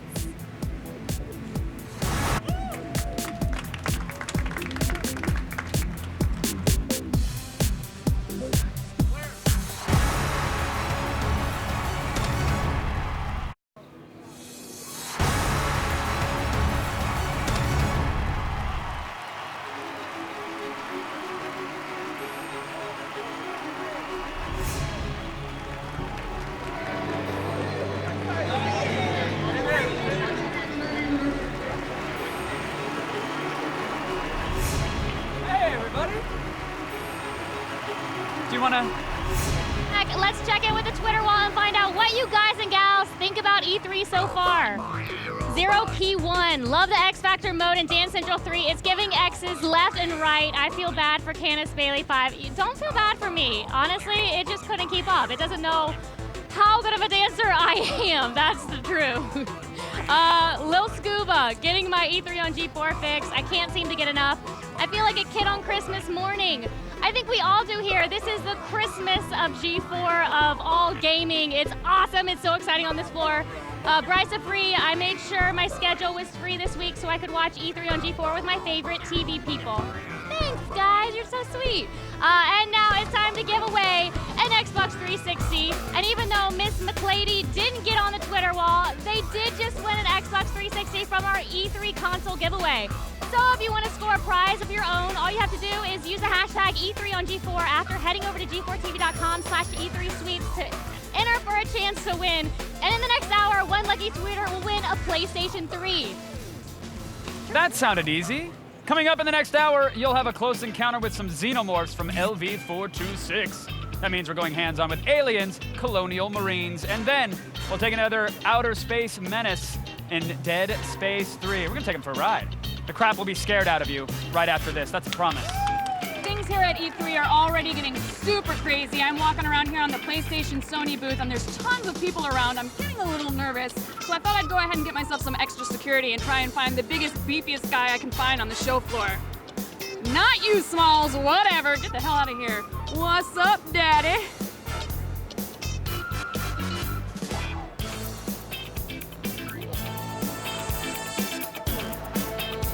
G4's live coverage of E3 2012 is brought to you by GameFly, the best way to rent and buy games.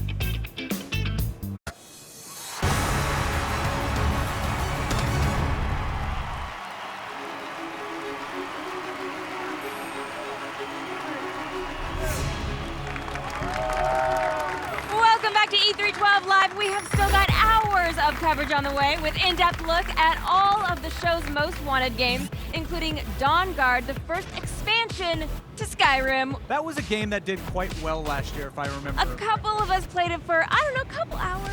Yes, much to the chagrin of our significant others and our animals in our lives. Also on the way, 2 bloody horror titles. You're going to see Dead Space 3 right on this stage, as well as Capcom's totally over-the-top Resident Evil 6. But for now, let's send it over to Kevin for our next hands-on demo. Thank you, sir, for sending it over to me. Aliens, Colonial Marines is the closest thing we're ever going to see to a real sequel to James Cameron's Aliens, because I pretend that Alien 3 does not exist. A lot of you do too. So grab your pulse rifles and get ready for war.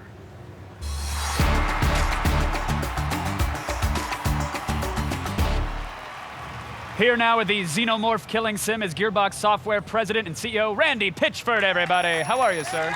Thank you, doing great. How are you holding up? I saw you yesterday, you were fresh as a daisy. I love E3. This is the moment. This is our big show. This is when we get to show off our work, when all the hard work gets a chance to shine. Well, let's talk Colonial Marines. Let's let it shine. Okay. Tell me about it. Where are we? When are we? Is, You know, is this prequel, sequel? What's this madness? The story takes place after the events of the original Alien trilogy, so it is the sequel, the in-canon 20th Century Fox blessed sequel to Aliens as a video game. They anointed you, they a scepter on I on can't their believe they shoulders try. I feel like, I'm living a dream. Like if someone would have bet me in college, after watching this movie like 50 times, that someday I would be in the seat that I'm in, actually being able to, mess with this franchise, spend time in this franchise. You would have looked up from your keg stand and said, "No way, man," and beer would have been spilling out, no? And if anyone would have told me that the sequel to the films would be a video game, like how cool is that? That's how important our industry has become. Absolutely. Well, it's a completely different way to tell an extension of the story.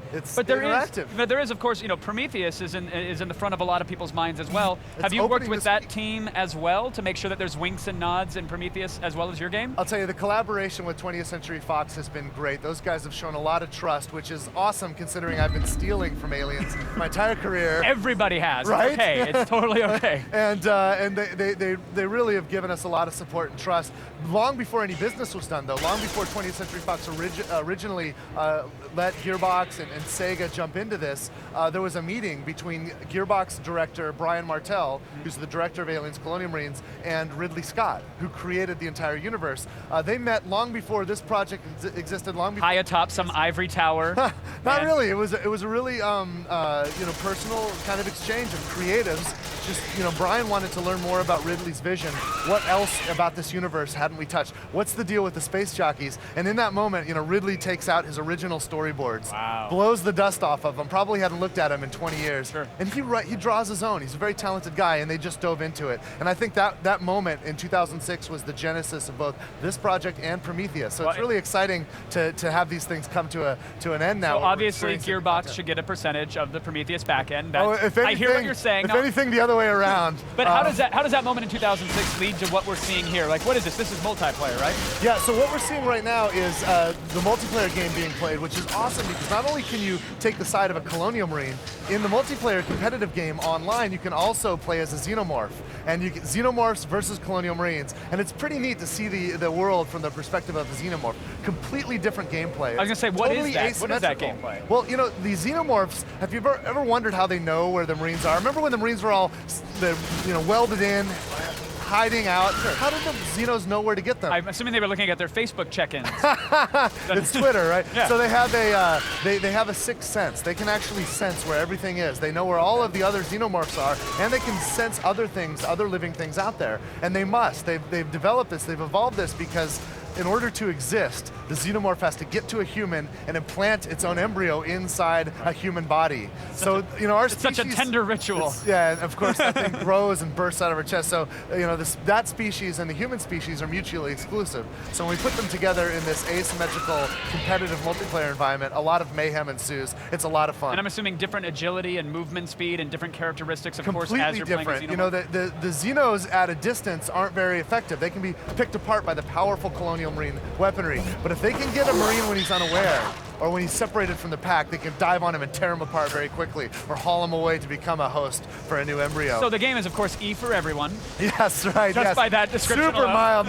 No, of course it's M-rated. It's a very aggressive, very violent game. There's also a lot of suspense and tension in the campaign game. The competitive game, too, on the Xenomorph side, there's a lot of other Xenomorphs besides the classic Hunter. There's one of my favorites is a Crusher, which is a giant, really beefy, bull-headed thing. The carapace is so thick, most of the Colonial Marines bullets will bounce right off of it. Right off of it. And if you've ever played Left 4 Dead, the asynchronous gameplay is really fun, where there's completely different capabilities in the skill set for the Xenomorphs than for the Colonial Marines. These badasses have the best weapons in the universe, but if they're... I was gonna say, let's talk about those weapons really quick. I mean, some of them obviously are deflecting off of those giant lumbering dudes, but I mean, what do they have at their disposal? Well, there's the iconic stuff from the film, of course, pulse rifles, flamers, these smart guns, even things referenced but never built, like sonic electronic ball busters. You'll actually get this stuff, things Bill Paxton's character talked about, Amazing. Hudson talked about. We actually realized these. I was gonna say, did you guys get to create what that would look and feel Absolutely. and act like? We had to invent that because it never existed. Wow. It was just a reference. And we also got to extend the universe a bit. Imagine what the Marines would do with this equipment, how they would bolt onto it or modify it, and what other kinds of equipment would be manufactured by these weapon creators in this science fiction universe. So it's been a lot of fun to expand and build upon the Aliens fiction. Are those modifications doled out to us, or do we as the gamer, do we get to decide how we want to modify our weapons? Both. There's some configuration configuration that you can choose as you unlock and earn these capabilities. And there's a metagame where as you play the game over time, you'll actually grow the power of your character and your identity. You'll get more abilities and more unlocks for different weapon types and different configurations. And what's neat about it is whether you're playing the campaign game or the competitive game online, either place will help you grow your character. So it's not like you're only growing if you play online and you're missing things by playing the campaign. I love that. I always feel like I should be investing my time in the mode that's going to help me in multiplayer, but I want to play the single player. That's right. Well, all modes will contribute to your progress. And in the campaign game too, it's also multiplayer. At any time, a friend can dynamically drop in and drop out. So it's a great online game as well. Very huge. When do I get to burst out of chests? When do I get to play this thing? The game launches in February, and it's coming on all the platforms, Xbox 360, PlayStation 3, Windows PC, and we've also announced, and you saw this morning at the Nintendo press conference, it'll be on the Nintendo Wii U. If there's a machine that's capable of rendering graphics, you guys are on it, basically. I'll tell you, the game You're going to be on a Keurig next month and a Segway. Somehow it's going to be there. That would be a neat trick, right? Randy, thank you so much. A pleasure. Really Cheers. appreciate it. Right on. Thank you. Ready, pitch for everybody. In just a few minutes, you will get a taste of the first expansion for the Elder Scrolls V Skyrim. Bethesda's Todd Howard will walk us through Dawnguard. Plus, we'll go hands-on with a zombie game to end all zombie games, Resident Evil 6. We'll be right back.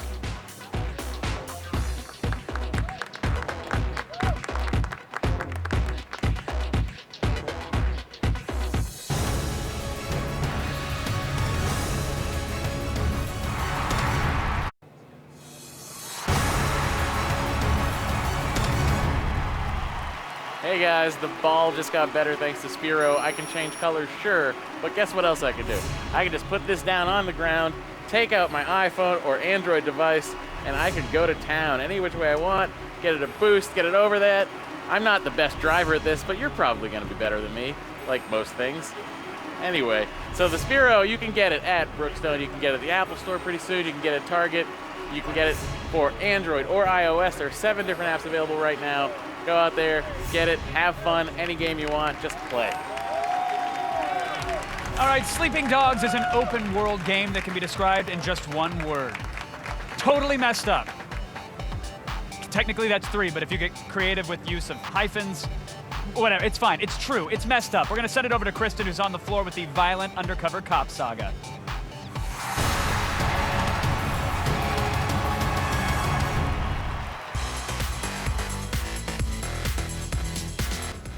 It's time to thumb up and be a man because Sleeping Dogs from Square Enix is a combination of gunplay and awesome vehicles, and it's got more violence than a John Woo film. All right, Dan, so tell me about the main character and his mission in the game. So you're Wei Shen, and you're playing as an undercover police officer who's been tasked to go to Hong Kong and take down the triads. I'm doing what needs to be done. The fighting style seems to be a very prominent feature in the game, it's sort of a signature thing for Sleeping Dogs. Can you tell me a little bit more about some of the specific moves that we'll see or anything that just stands out? Wei Shen is a martial arts expert and trained in a variety of different styles. So he kind of combines all these different moves to be able to take on 20 enemies at a time. He also, one of the new things we've added in is the ability to use combat or environmental props. Some pretty over-the-top sort of gruesome ones as well, but really it's about, you as a player taking the environment and turning the tables on your enemies. Yeah, I find that refrigerator doors actually do a job pretty well. There are many reasons for the success of Skyrim. I think one was the fact that it was X-Play's Game of the Year in 2011, of course. Another maybe was the staggering amount of content that you get in that package for $60. Well, guess what? There is even more Skyrim on the way. Let's take a look at Dawnguard, the game's first expansion.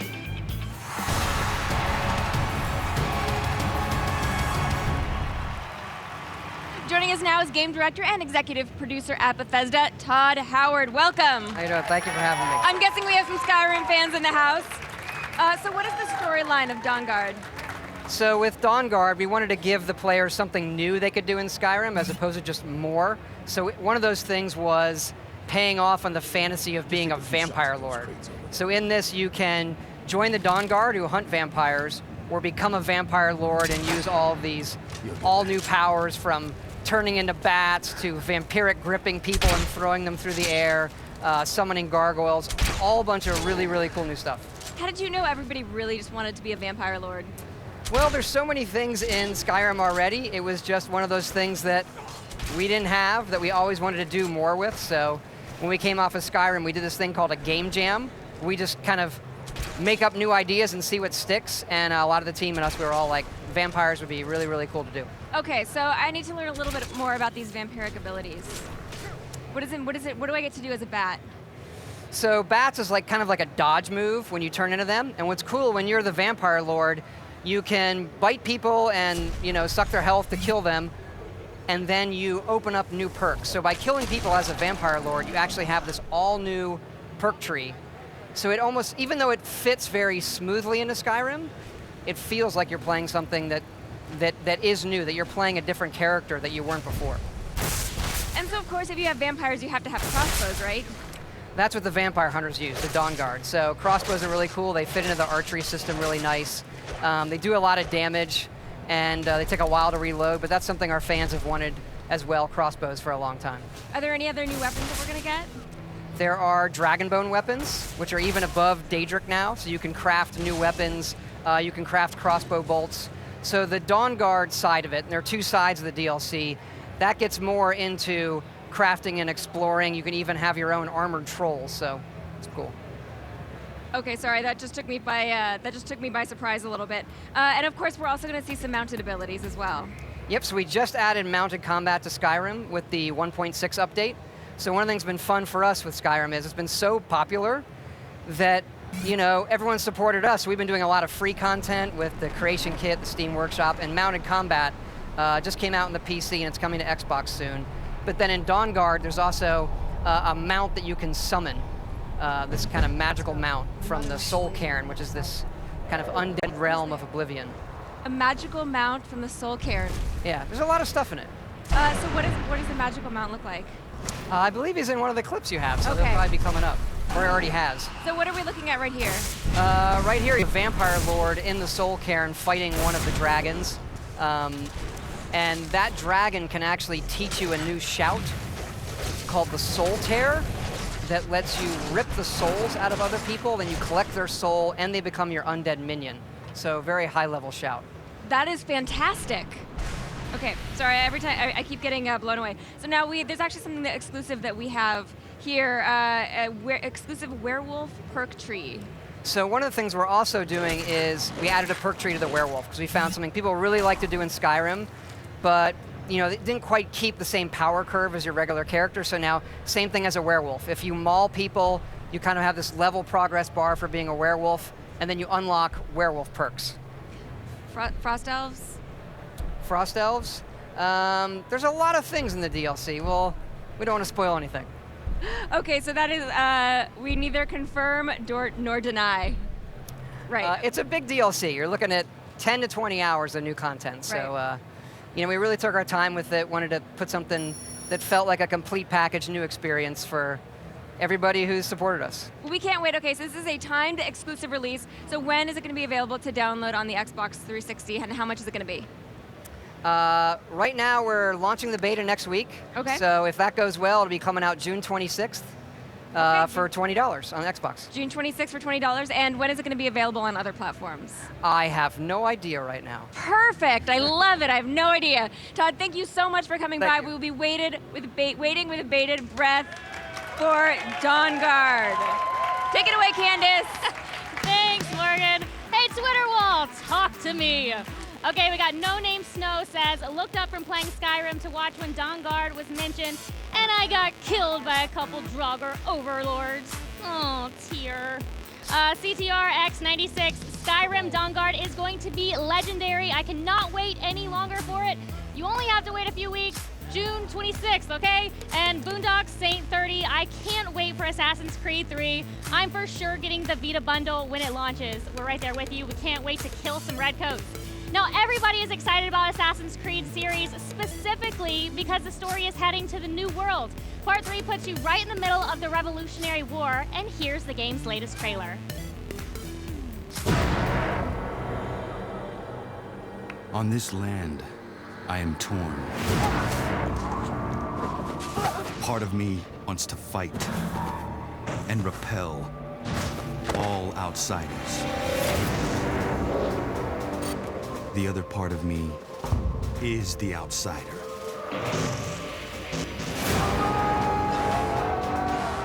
In the name of liberty, I will fight the enemy, regardless of their allegiance. While men of courage write history of this day, the future of our land depends on those who are truly free.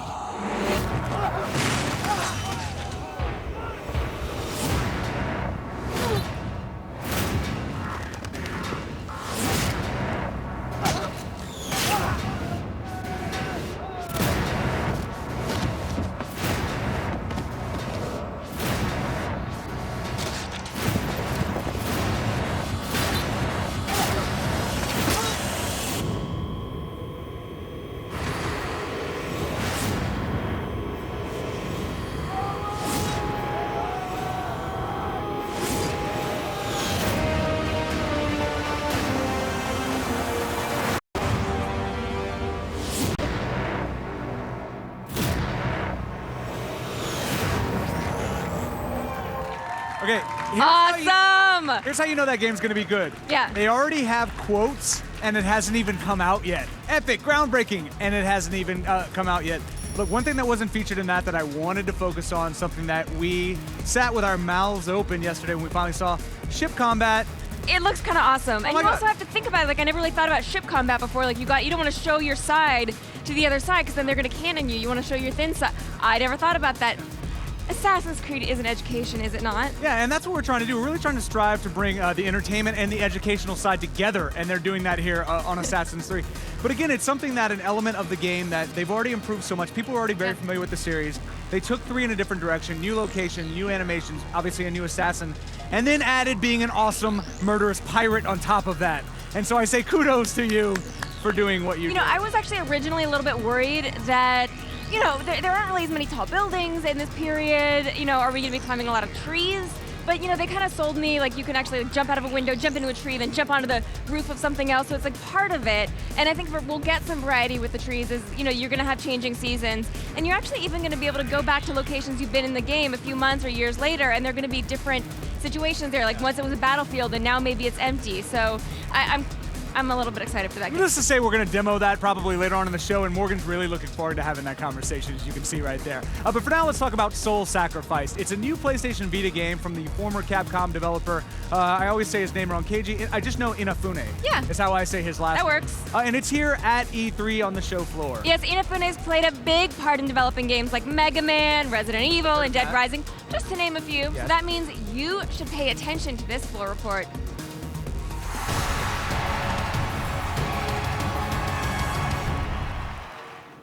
So what do you get when you cross your inner Picasso with a first-person shooter in a mysteriously colorless world? Well, we're here with Ian, and he's going to shed some light on a game where you're chasing a swan? Yeah, the game is a first-person painting game, and in it, players are a young boy who's chasing after a swan, and it begins in a totally white space and then eventually goes off in totally different directions. So as far as indie games versus AAA games, do you think that this game can really compete with that AAA gamer's experience? I think they're very different, and this game, we really try to create a lot of experiences people have never had before, and I think with a lot of AAA games, for better or worse, they're often very familiar. And they're things that people come in knowing, like either because they played the first one or because they played games like it, and they're often more about challenging the player, and with our game, we really want to create crazy, new, weird experiences. So our goal is to keep surprising people like every 60 seconds or so, and that ends up being really hard. And so for us, the game is around 2.5 to 3 hours, depending on how quickly you play through it. And so, a downloadable game makes perfect sense for that. So check it out. I'm gonna do just that. Yeah, handheld gaming is awesome. All right, now, it exhausts me to say this because we're here at E3, But there's something even bigger on the horizon. I am talking San Diego Comic-Con. Now, this year's event sold out in 90 minutes, so we're your only way inside. You're welcome for that. We're the only network broadcasting live from the show floor. X-Play's gonna do a live show, Attack's gonna do a live show, and then we were like, you know what? Why don't we do 3 more hours of live television on Saturday? So really, what more do you want? 3 days of Comic-Con coverage kicks off live on July 12th at 3 only on G4. Now, something a little different. If you like watching people mutate into horrible monstrosities, then I suggest you stick around for what's next. We're going to have a live hands-on demo of Dead Space 3 in just a minute, and it won't be pretty. Plus, we'll have the latest on the PlayStation Move title, Sports Champions 2, Sony's answer to Wii Sports, of course. All that and more from E3 right after this.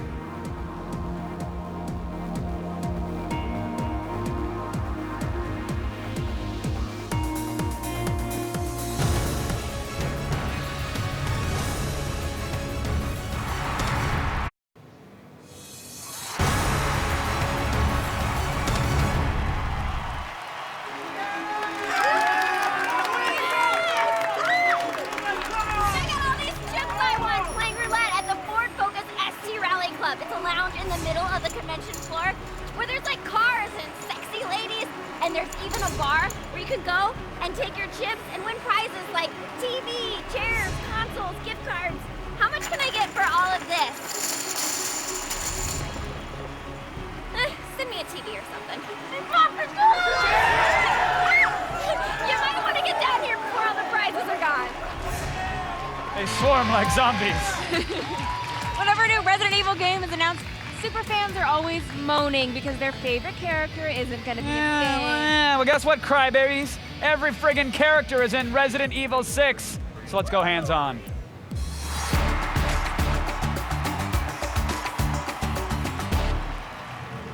Joining us now is Localization Director at Capcom, Miguel Cordy. Okay, start with the setting. What's the setting for the game? Okay, the setting takes place a few years after Resident Evil 5. Big zombie outbreak in America. Wait a minute, zombies? Yep, again? Zombies are back. The fans demanded it. They're like, of course. We want zombies, so we brought them back. These aren't the crazy, sped-up bath salt trucker meth zombies. These are the traditional. These are traditional zombies. Slower, scarier. Some of them jump out at you every now and then, good. but to add a few surprises into the mix. But they're the zombies people have been expecting. Why the return to that zombie? Was it for pacing? It's for pacing, and also just because we want a return to horror. People feel Resident Evil lacks horror when you don't have zombies, so. The director himself, he feels zombies are the quintessential horror element of a game. So. I thought they were pretty scary, but all right, that's fine. Okay, so what are we looking at right now? Okay, we're looking at Leon, one of those characters everyone wants to come back. He's in China right now, and there's a zombie outbreak there. And as you know, China, large population, so large population of zombies as well.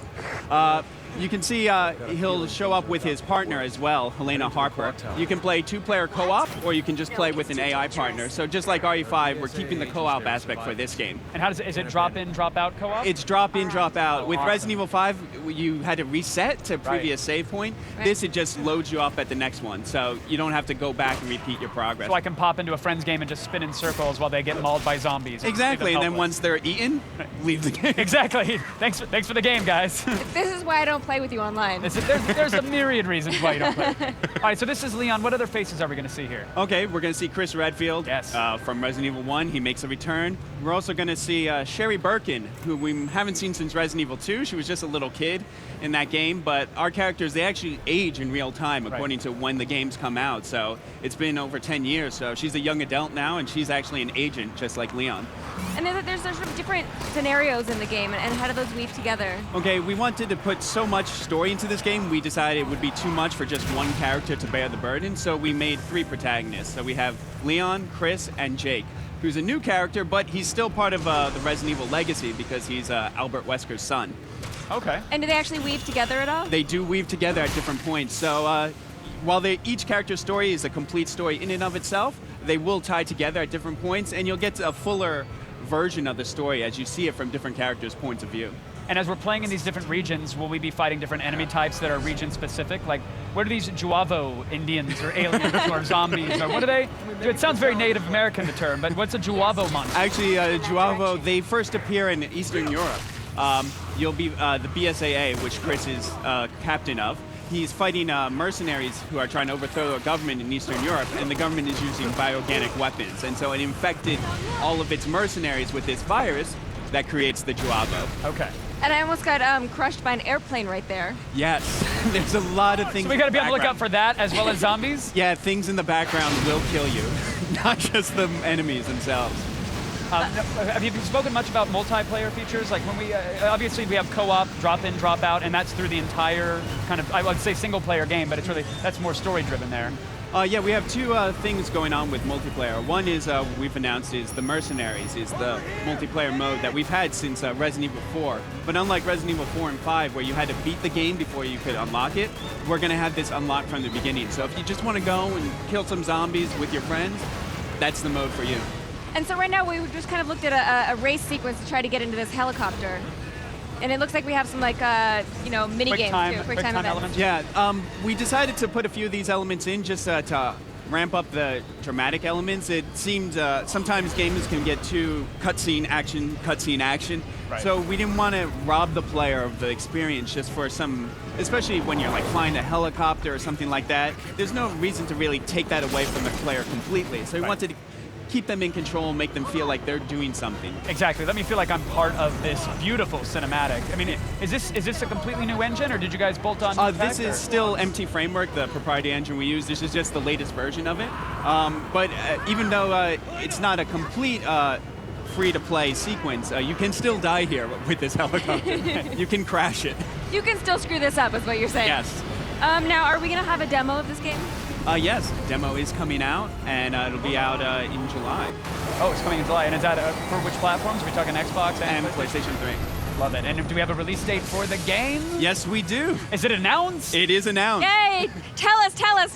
It's coming out October 2nd of this year, 2012. Love it. Miguel, thank you. It's a wonderful birthday present for me. Happy birthday, zombies. Happy birthday. I will join your game, and I promise I will help you by spinning in circles and shooting into the sky until you die. I'm sorry. I don't believe you. Okay. So now you've also got some exclusive DLC as well. Yes, we're doing some timed exclusives with Xbox.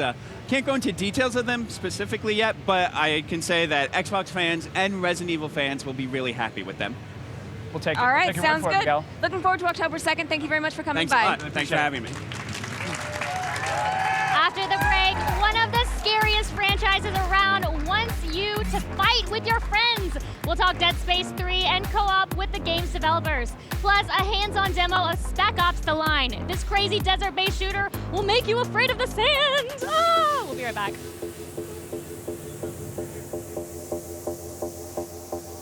G4's live coverage of E3 2012 is brought to you by the all-new Ford Focus ST.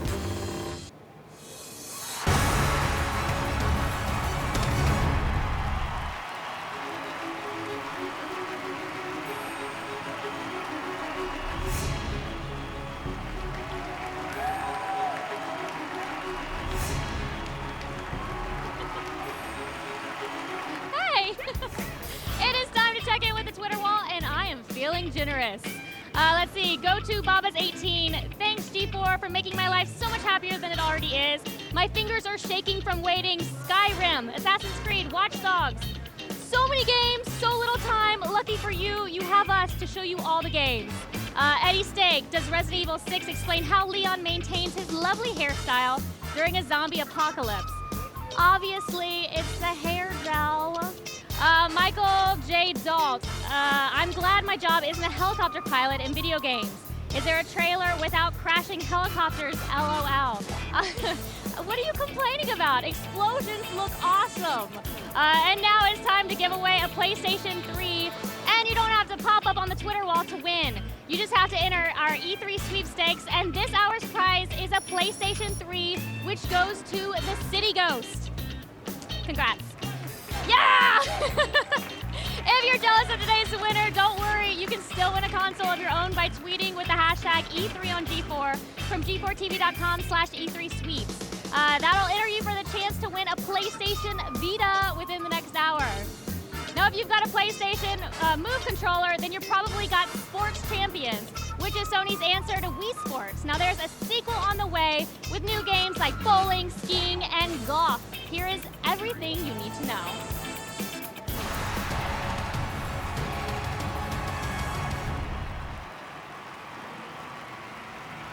Sports Champion, then Sports Champion 2 is going to literally move you.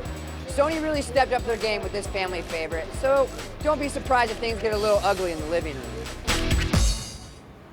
So, tell me, what's the biggest difference between Sports Champion 1 and Sports Champions 2? So Sports Champions 2, we got all new events. We got boxing, we've got skiing, we've got tennis, we've got golf, we've got bowling. We're also bringing back archery, but it's got all new levels and all new modes. These motion control type games, what makes yours different than the other ones that are out there? Good question. So for Sports Champions 2, we really pride ourselves on being the best motion controlling game experience. If I want to buy this and play this every day, which I already do, when can I get this game? It's going to be out this fall. Well, I think I know how I'm going to get my fitness in for the rest of the year. After the break, you'll discover that sand should not be messed with. In fact, it should be feared. Yes. Yes. Don't let it get anywhere near your cracks or crevices. We'll have a world premiere demo of the desert shooter Spec Ops: The Line. I will never thank you for that visual, Kevin. Plus, the game where Sly Cooper can take down Kratos, the God of War. We're going to go hands-on with PlayStation All-Stars Battle Royale. More E3 right after this. Okay.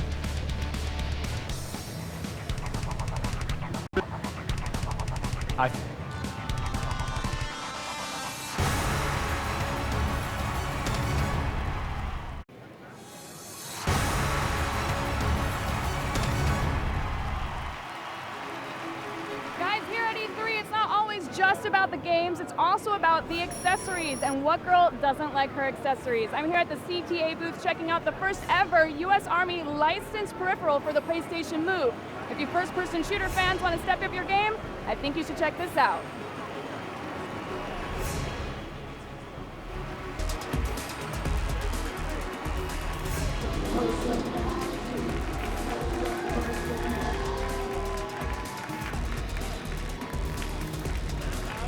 Okay, so there are games that have jump scares, and then there are games that scare you so bad that you cannot sleep for months. You know, the kind of scares that make you pull the couch in front of the door in case some hideous necromorph comes plowing through. So let's go hands-on with Dead Space 3.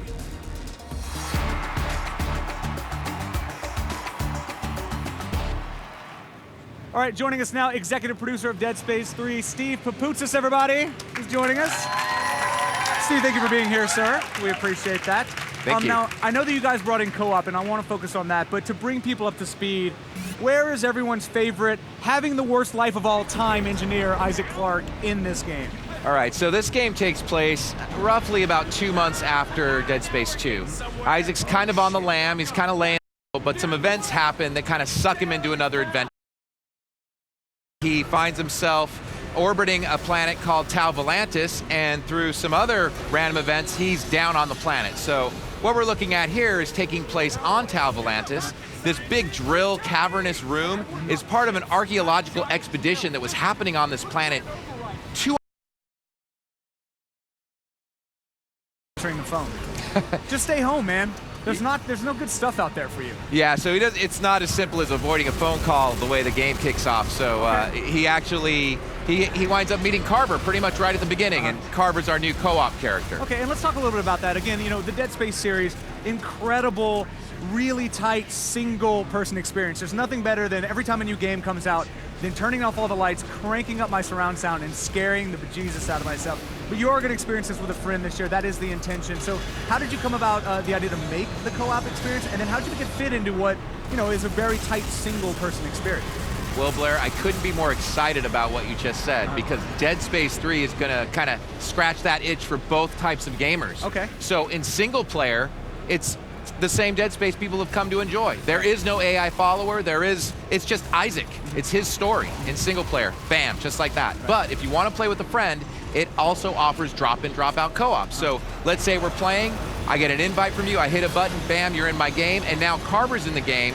Cutscenes will be altered, story details will be enhanced, dialogue will change, and you also get some side missions that only Carver gets. So you kind of are almost getting two different experiences. And so that hardcore Dead Space fan that wants that solitary single-player experience, they're going to get that. Very interesting, and I'm sure you can experience this in co-op as well. One of the things that we're seeing here on screen, really what stands out to me is the expansiveness of the levels. Dead Space, again, these tight corridors, it's very, you know, it's very controlled, very, you know, very tight. But what we're seeing here are these huge environments. So number one, how did you kind of decide to expand to this level, and how do you continue to keep that like creeping death experience in this game?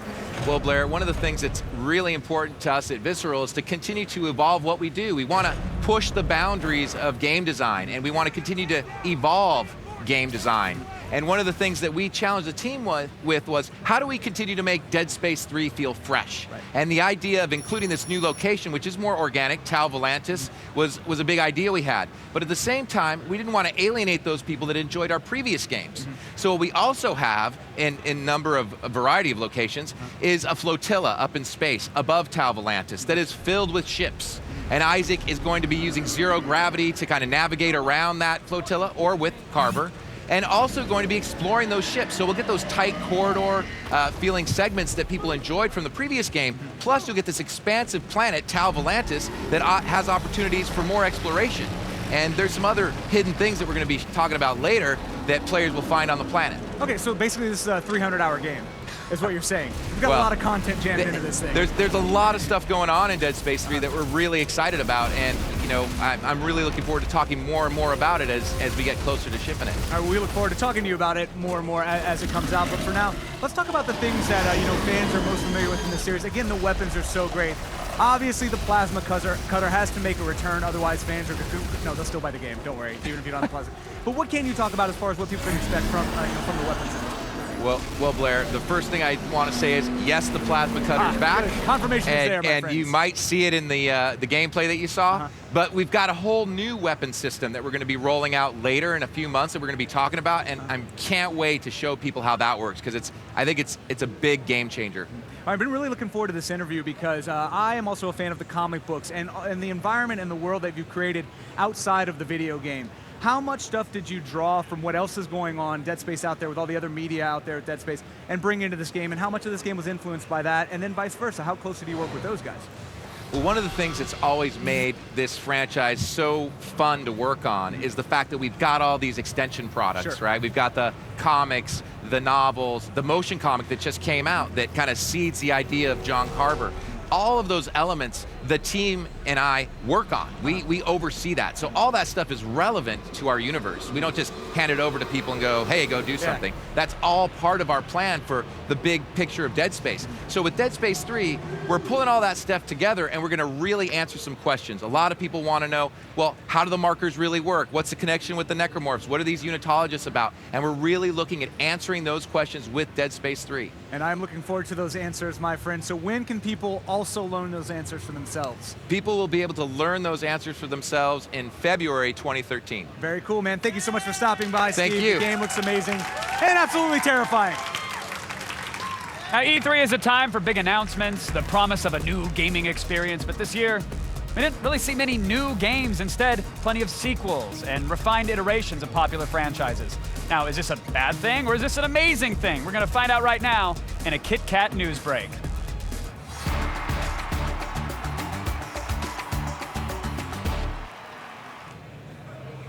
All right, joining me now, Robotoki President Robert Bowling is back for more, and Eric Eckstein, Director of Gaming Editorial for G4. Welcome back, gentlemen. How are you? Thank you. Great. I'm great. So listen, I can count the number of original IPs this year on a pinky? one. Yeah, pretty much. If you use a knuckle, you can do it on your pinky. Lots of sequels. Who's doing it right? Who isn't? Who needs to completely refresh and throw their games out, essentially? Right. I mean, I would say Assassin's Creed 3 is clearly owning the show. They took a game that we've seen before, but just made new improvements to it and then put it in a completely different setting. Whole game's changed and everyone's buzzing about it. So that's one that's pretty hot on my list. So you think they're doing it right? Oh, absolutely. What about you, Robert? Yeah, I definitely agree. Assassin's Creed 3, that's what you need to do with a franchise that has so many iterations, is you really have to bring it into a setting that people weren't expecting that refreshes everything. It allows you to do new mechanics, new style, that always moving forward motion, like gameplay that they're introducing is, I think, fantastic. And now we have cannons and pirate ships. Exactly. That's kind of cool. I'll take that. Kimbo crossbows. But on the flip side, there's something like Tomb Raider, where Tomb Raider is kind of similar to the same game that we've known and loved, but it's, again, they're doing different things with the way that you play the game. You explore, you hunt deer, you do all sorts of crazy things now that you didn't do in those previous games, and that's still very much an interesting franchise for people. I think Tomb Raider is one of those franchises where every time you hear it's coming back, you go like, oh, maybe this is the one, and then, well, maybe it's not once it arrives. Are you getting your hopes up for a new Tomb Raider? I am, because they've rebooted it. You know, this is not just a sequel. This is a reimagining of what Lara Croft is, of what this universe is. It's taking a realistic, darker tone, and I think that's going to be so refreshing for it, because they've nailed the gameplay. They've polished that. We know that we love Tomb Raider gameplay. Now they're putting it on another layer that we can fall in love with in a different way. Well, that's great. We can all gather around and celebrate those, but now let's kick some games while they might be down. Who's doing it wrong? Who is making huge errors by just iterating? Those are strong words. Yeah, exactly. Wrong. No, let's hear it. I mean, I don't want to say they're doing it wrong, but I'll say it. But God of War Ascension, I think, looks really good. Looks like God of War. The multiplayer is a new angle, and I'm really excited for that, but it still looks like the same game. I don't see it being a materially different game that I've been playing for the last X amount of years. So I think, I had said earlier that I was excited for it because I'm excited to play the multiplayer, but I'm still excited for it. I love God of War. Oh, certainly, and it looks. I mean, it's going to be a AAA polished game. We know that experience is going to be there, but maybe multiplayer. Yeah, maybe it's not enough though to make people think that is a fundamentally different game. Right, yeah. Could be true, yeah. I mean, for me, what I'm surprised to see again this year was the Gears of War Judgment.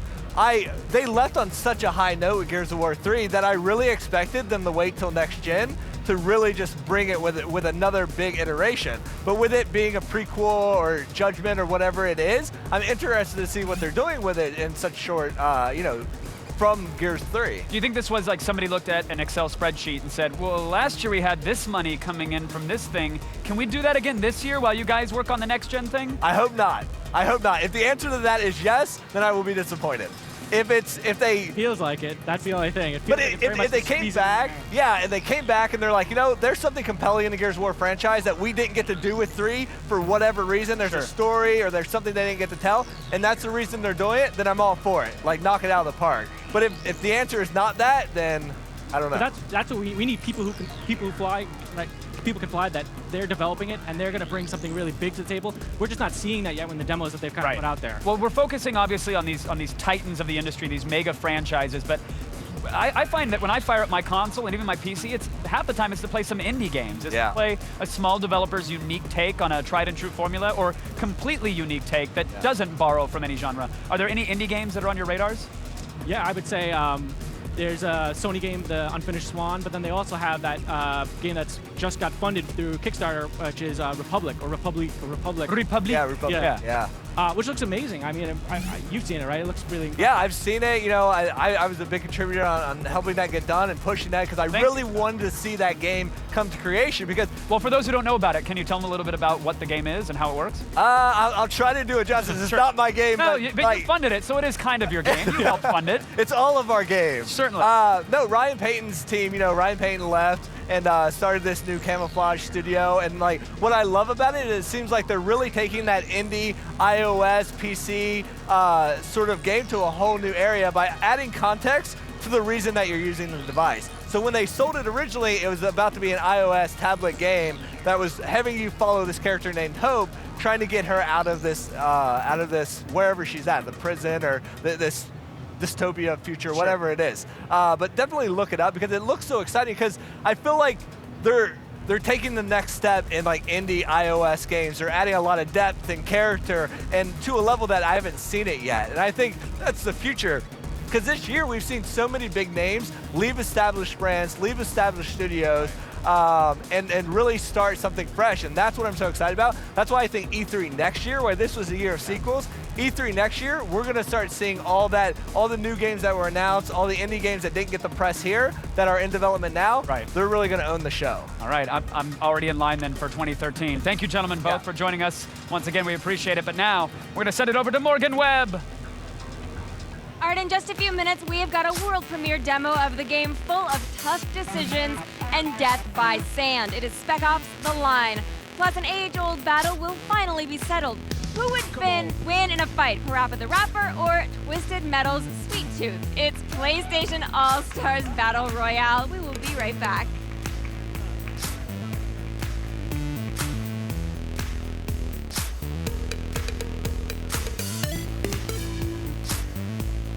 G4's live coverage of E3 2012 is brought to you by Kit Kat Bars. Break time, anytime.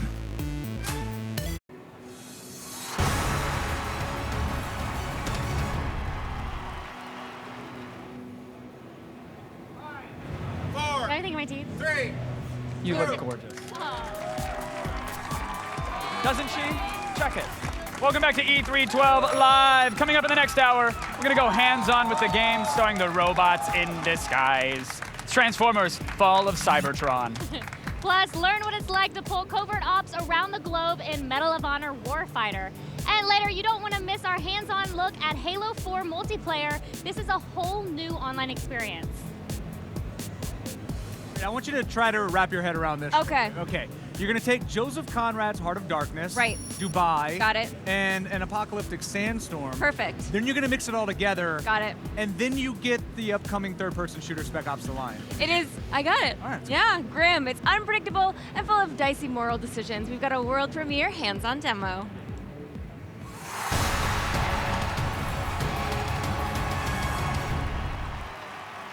Spec Ops: The Line. That's okay. Lead designer Corey Davis. Corey, thank you for being here, my friend. Last time we saw Corey, his beard was much longer. It was much longer. I appreciate you cleaning up for us. All right, as we said when we were introducing the game, this is a squad-based shooter that takes its inspiration from Heart of Darkness. What? Yeah. What does that mean exactly? Well, it means first and foremost we're focusing on a dark and mature narrative. So we're following a squad of Delta Force operators into a very surreal environment in Dubai that's been cut off from the world by cataclysmic sandstorms and filled with millions of tons of sand. So we sort of go down the rabbit hole with these characters and experience a lot of really morally gray scenarios with them as they're not able to rely on sort of the command that helps out most of these military operations. Right. We really focus in on the emotions and the interactions that happen between these three characters. I want to talk a little bit about the sand because this is something that really got me excited about the game. The sand dynamics and the sand mechanics and the fact that sometimes you're walking on top of what you think is a hill, but it's actually a building. How much time did you spend trying to make sand? So that was, the sand to us, it started as a character. It's sort of, if you look at, compare it to Heart of Darkness, it's our river. We have a river of sand running down the center of Dubai. We really wanted it to come alive for the player, not just be a backdrop or a visual thing. And so we really focused on adding a lot of gameplay opportunities to be able to experience that. First and foremost, like you said, you never know what you're walking on. You may be walking on the top of a glass roof on a skyscraper that you could fall through at any moment. But at the same time, you can use that sand to your advantage, kick it up into the eyes of enemies by throwing frag grenades into the sand. Also, these sandstorms continue to rage within Dubai. They're destroying the landscape, causing a very interesting situation with the civilians that have survived there, and really changes the way the combat plays out in Spec Ops: The Line as well. I hope we get to bury some people in sand. I think you're going to get the chance to do that, definitely. Is Tom Cruise going to sprint like a graceful gazelle through the city at any point in this game? There are gazelles in the game. I'm not sure if we named any of them Tom Cruise okay, or not. No confirmation of contract here. But something we can confirm, and we're really excited that you're bringing it here today, we actually have an exclusive look at the co-op gameplay that you guys brought in, which we really appreciate. So what are people at home looking at when we talk about this co-op gameplay that we're going to show right Yeah, here? so basically we've decided to release some free bonus content with the game, and we're really excited about it. We wanted you to experience the single-player game as a single-player campaign where you really evolve with these characters, but at the same time, in co-op, we get to see some different perspectives on the action that's happened in Dubai before Captain Martin Walker and his squad arrive in Dubai. And so, really, you get to play characters and see the reasons why they're doing the things that they're doing in the single-player campaign, and you get to enjoy that with a friend. And so that's a lot of fun. And also, really, all those different elements that are in single-player as far as the beautiful environment of Dubai, the sand, the way that it interacts with gameplay, all of those things are also in the co-op. Let's talk about some of these moral decisions that you're going to have to make. Sure. So in the single-player game, like I mentioned, we really see an evolution take place with our main characters. And we wanted to use this interactive element, the fact that you're the one, as a gamer, holding the controller in your hands to allow you to experience some of the emotions that we've been told about by our military advisors and by stories that we read about from soldiers on the battlefield. Typically, these scenarios are not between good and bad. They're between this gray area that's been presented in front of you and your own survival. And so a lot of times soldiers have to make decisions that they have to live with for the rest of their lives, and those decisions' outcomes are not immediately clear when they make those decisions. And so we wanted the player to be able to experience that along with our squad and to sort of take some ownership of that evolution that takes place with these characters. That's very awesome. So switching gears from single player to the multiplayer, sure. Because emotion is such a big part of the core mechanic of your game, it seems, are we going to see that same type of emotional decision making in the multiplayer, or am I just killing dudes to level up as much as possible? Which is also awesome. Which is also awesome. Well, it's a little bit different type of experience. We didn't want to treat these moral decisions lightly. So we really wanted you to have a personal experience with those rather than, teabagging your buddy while he's trying to make a decision between something that's actually very horrifying. So we wanted you to be able to focus on the emotional aspects of that. So in multiplayer, you are seeing characters that are involved with these decisions, different perspectives on that. You're actually playing characters that were involved in a civil war with John Conrad's men, the Damn 33rd, before Walker arrived. You'll see those men actually strung up on lampposts in Dubai once you arrive, and Walker's sort of unraveling the mystery of what happened there. So if you dive into multiplayer, you'll see some more aspects of that and be able to enjoy that with your friends. Now, is this kind of a present-day situation where we're going to kind of see modern weapons and present-day weapons that we recognize? Yeah, you're going to see a lot of modern-day weapons, but at the same time, we try to take everything to sort of a hyper-realistic perspective. And so, basically, the squad arrives with their Delta Force weaponry that they've prepared and customized, but at the same time, they're cut off once they land there. They have to find a way to evolve with the situation that's there. They end up meeting survivors and refugees that have armed themselves with very sort of rugged and makeshift weaponry. And then once they sort of encounter new characters that gives them new opportunities, they have to move along and evolve with that as well. So you're going to see a lot of the weapons you'd expect to see in a military shooter, but also some really cool stuff like the usage of white phosphorus in the game. You'd be able to use a AA-12, which is a machine shotgun that allows you to really destroy cover and feel the brutality of this weaponry. So we wanted to give you perspective of what it would be like to have modern weaponry in the scenario of Dubai after it's been cut off from civilization. That sounds awesome. And of course, the coolest weapon of all, killing dudes with sand. I know. You cannot forget about that. Yeah, it's actually, really the sandstorms to me are a very interesting sort of character in the game as well, because a lot of times they give you an opportunity to play differently, tactically, but enemies also start to really behave differently as well. They're looking for the muzzles of your weaponry when you fire, and they're sort of pinpointing your location based on that. So they're searching behavior, they're really trying to outflank you and surround you. So in those moments, it becomes a lot different type of experience. You really got to rely on close combat tactics and weaponry in those situations. All right, when can we get our hands on the game? So Spec Ops: The Line comes out June 26th for the PlayStation 3, the Xbox 360, and the PC, but our demo's out now on the Xbox 360 and PSN. All right, guys, so as soon as you're finished watching our coverage today, after you can go right now and download the demo. Thank you so much for coming by. We appreciate it. Thanks a lot. Fable the Journey is all about wielding magic with Kinect motion control while maintaining a relationship with your horse, which could make it my game of the year. Let's send it over to Sarah, who has got the latest on the Xbox 360 exclusive.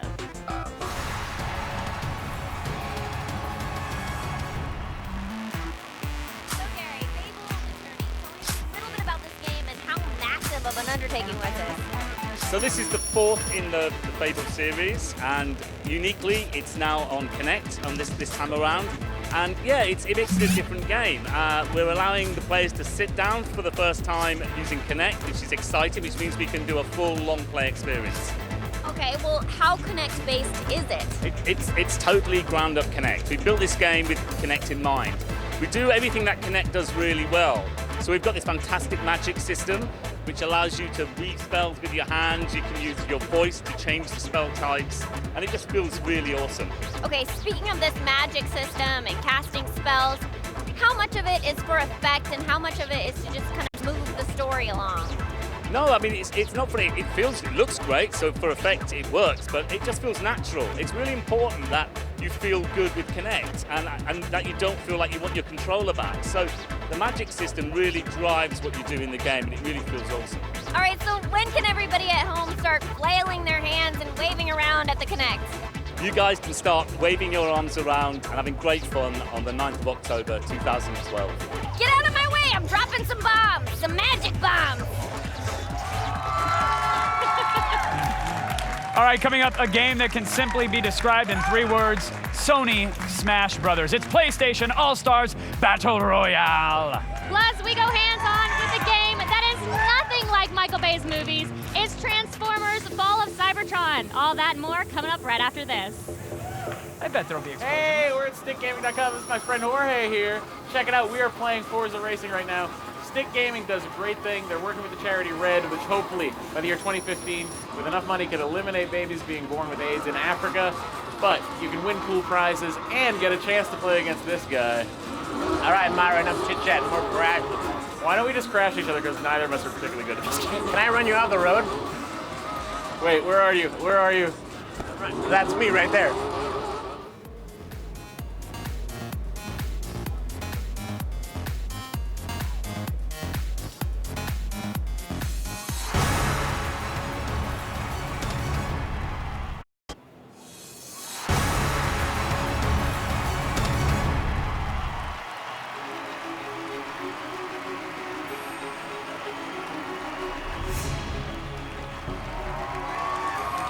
I did not approve of that shirtless clown image before me. I think we can all agree that Michael Bay's Transformers movies are the most fun when human drama is absolutely nowhere to be found because robots are awesome and he is not good with humans. We just want to see the robots kicking ass, Michael. Transformers Fall of Cybertron, it's all about bots, it's not about people, and that's what we like about it. So let's go hands-on.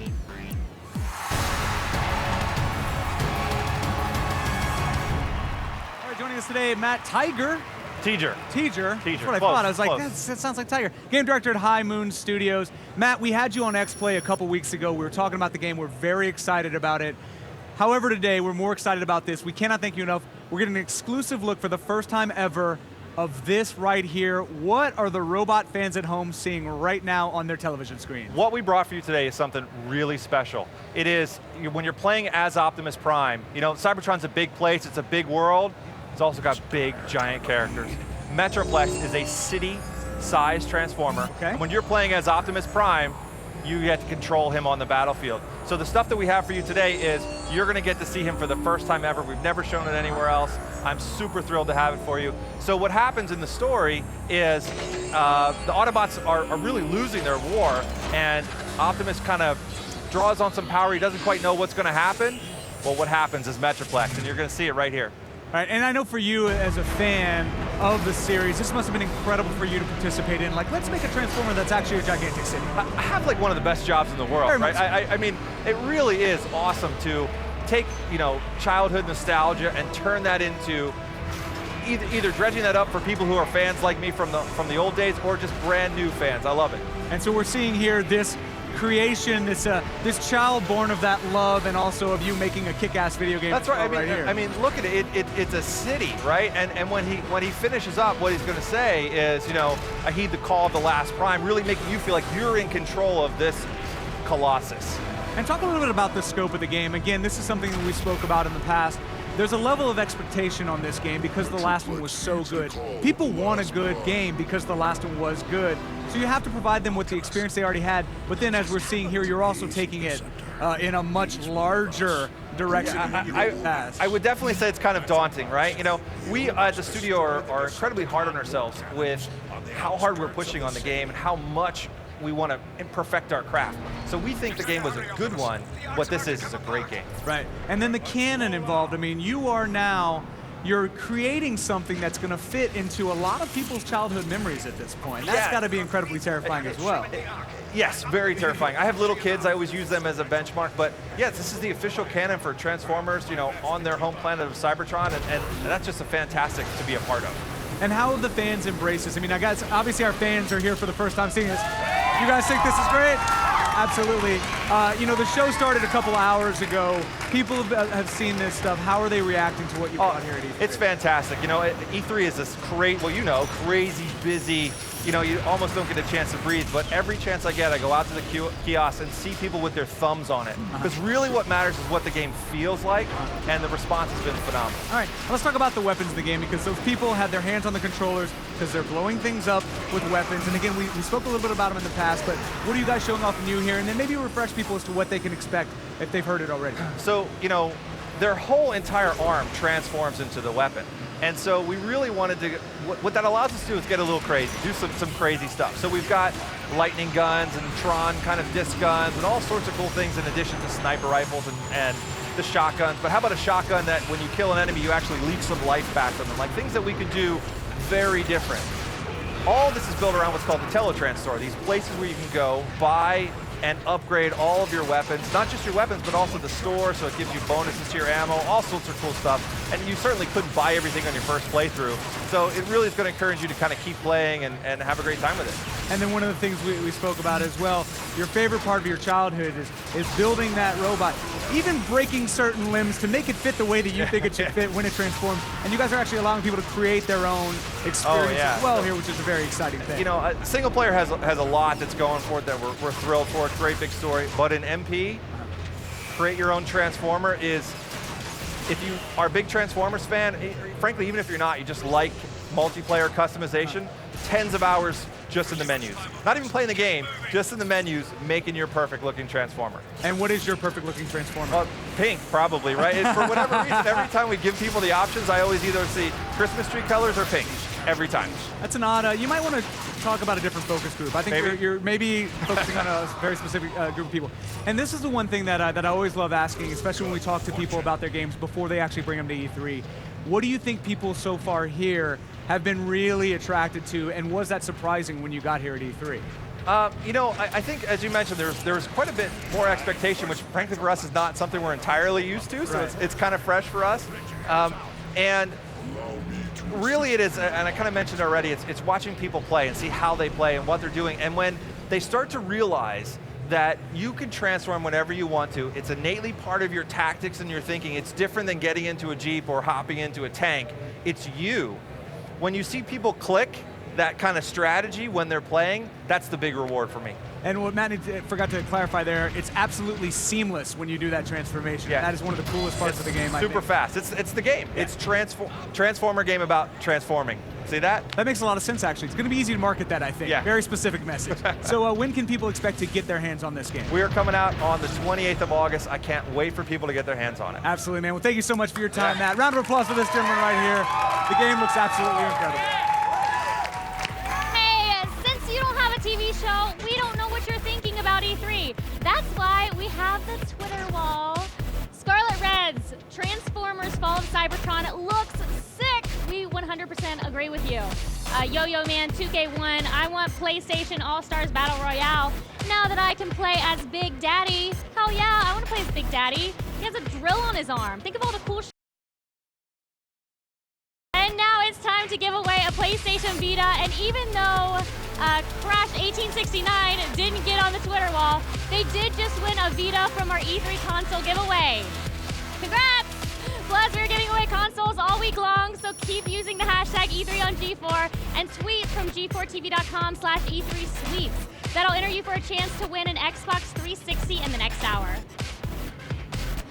When E3 ends, that doesn't mean we're done covering games. X-Play is back and better than ever June 18th with an all-new look. TV's #1 gaming source returns with a look at Call of Duty Black Ops 2, reviews of all the latest games, and much more. So tune in weeknights at 6:30 and head to G4TV.com/Xplay for more. All right, guys, coming up, Nathan Drake versus Sweet Tooth, Sly Cooper versus Parappa the Rapper. It's PlayStation All-Stars Battle Royale. Plus, we'll talk with Snoop Dogg, who is now a part of Tekken Tag Tournament 2. And later, learn everything you need to learn about Xbox Smart Glass, like how you'll be able to control your Xbox with your phone.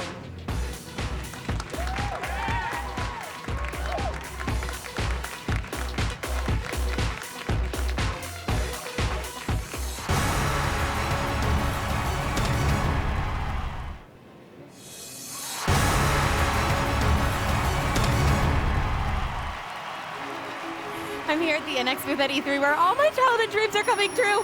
I have a plushy Sackboy, Wolverine, Spider-Man. I need one of these. I need one of these. I need one of these. I need everything. I never want to leave E3, never. I never want to leave. I'm so happy here.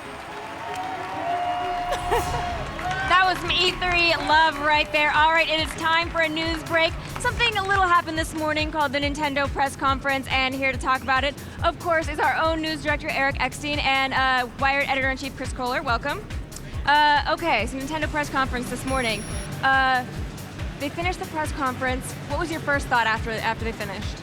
I felt like they did it backwards. Like, shouldn't you build up to the best game in your press conference? Like, start with the things no one cares about and move up to, like, and now here's Pikmin 3. Instead, it was like going on a roller coaster that went really slowly. It was like, this is great, and this stuff is not so good.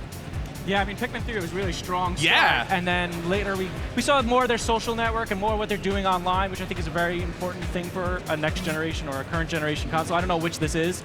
I think it's current generation, let's be honest. Okay, yeah. I mean, well, it depends on how you define current generation, right? I mean, nothing, no other console is doing what they're doing with Miiverse. Like, the integration into games like New Super Mario Bros. U, where people are going to post messages and they're going to appear in your game, like, integrated into the game. You beat a level and you see messages from your friends like, oh, I beat this level in X seconds. Like, that's some pretty cool stuff. That's next generation if you look at it that way.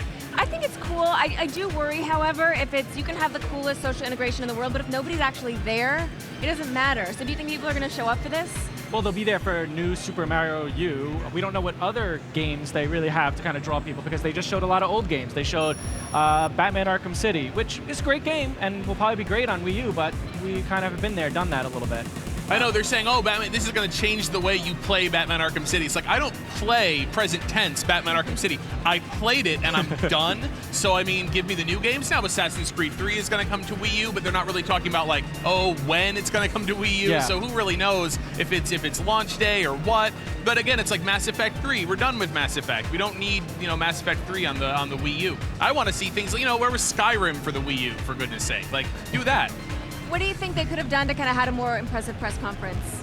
I mean, they got to bring out more of their bigger franchises. We needed a Zelda, we needed a Star Fox, we needed those guys to kind of make an appearance, and they didn't. Donkey Kong in a really weak way in that Nintendo Land.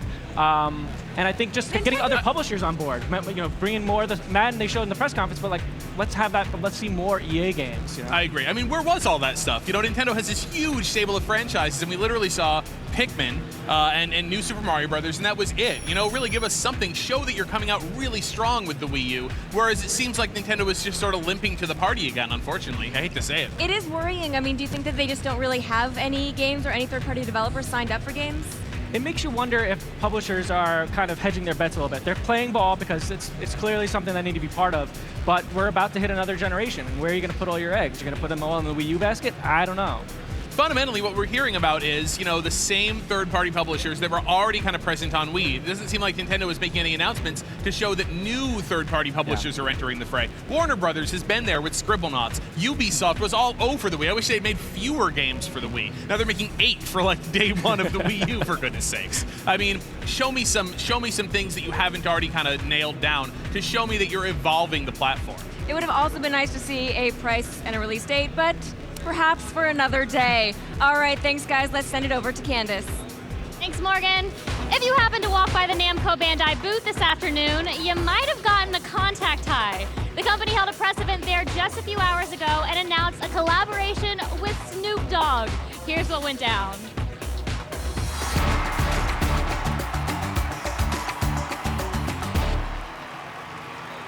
Hi. The D-O-double-G, Snoop Dogg, who's with me here. You are not a hologram, sir. Oh, no, I am in the flesh, live and direct. See, look. Now that's technology right there. Reaching out. So you're here with Tekken Tag Tournament 2. How'd you get involved? Well, I've always been a fan of Tekken from day one when it first came out in the 80s. And they reached out to my people and told me they had a new creation where they were going to bring a tournament element to it. They wanted some of my music to be a part of it. We saw footage with you in the game. Is it in a whole area that you're kind of overseeing in the game? Well, basically what it is, it's a Snoop Dogg, setting where the fight takes place, where if you get it to this certain level, you can fight in front of the king, Snoop D-O-double-G. I got lowriders bouncing in the background, a lot of my sayings on the floor and in the air and on the ground. It's just like a party, but somebody getting their ass beat while we party. This is one of the livest games ever created as far as fighting. It's always been real, it's always been effective and efficient, and you always wanted to see what the new characters was. Now you can go 2-on-2 or 2-on-1. You know what I'm saying? This is a beautiful thing. I saw little dogs dancing as well. Those guys were getting... Yeah, the little dog was grooving on I seen that too. I like that. The way he spent around on the side of the throne. Well, thank you so much, Snoop Dogg. We got more coming from E3. We'll see you later. Genetics.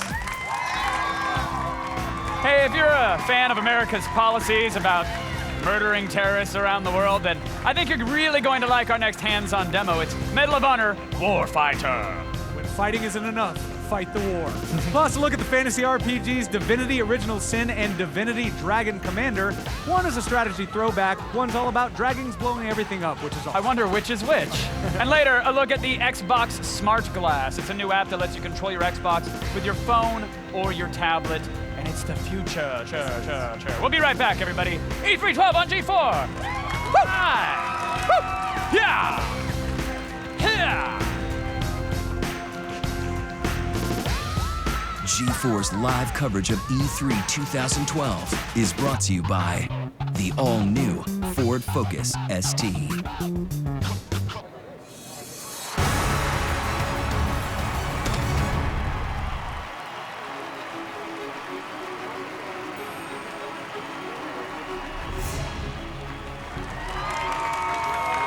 Hey, if you've ever wanted to see Parappa the Rapper kick the ever-loving crap out of Kratos, the God of War, that'd be a block, kick, punch. Then our next demo is for you. It's PlayStation All-Stars Battle Royale, and it pits iconic characters from Sony's biggest franchises against each other. And you're gonna get a taste of it right now.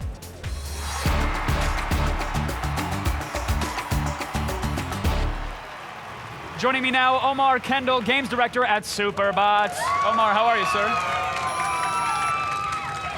So if I were to say, like, Sony Smash Brothers, which is something that I've seen on a lot of forums, do you want to stab me in the throat for saying that, or do you go, of course, and why not? Not at all. I mean, we're not shy about being influenced and inspired by, all the great brawlers and all the great fighting games. We're fighting game fans, and we're going to do what works and what makes sense for PlayStation All-Stars. We're trying to make a fun game first.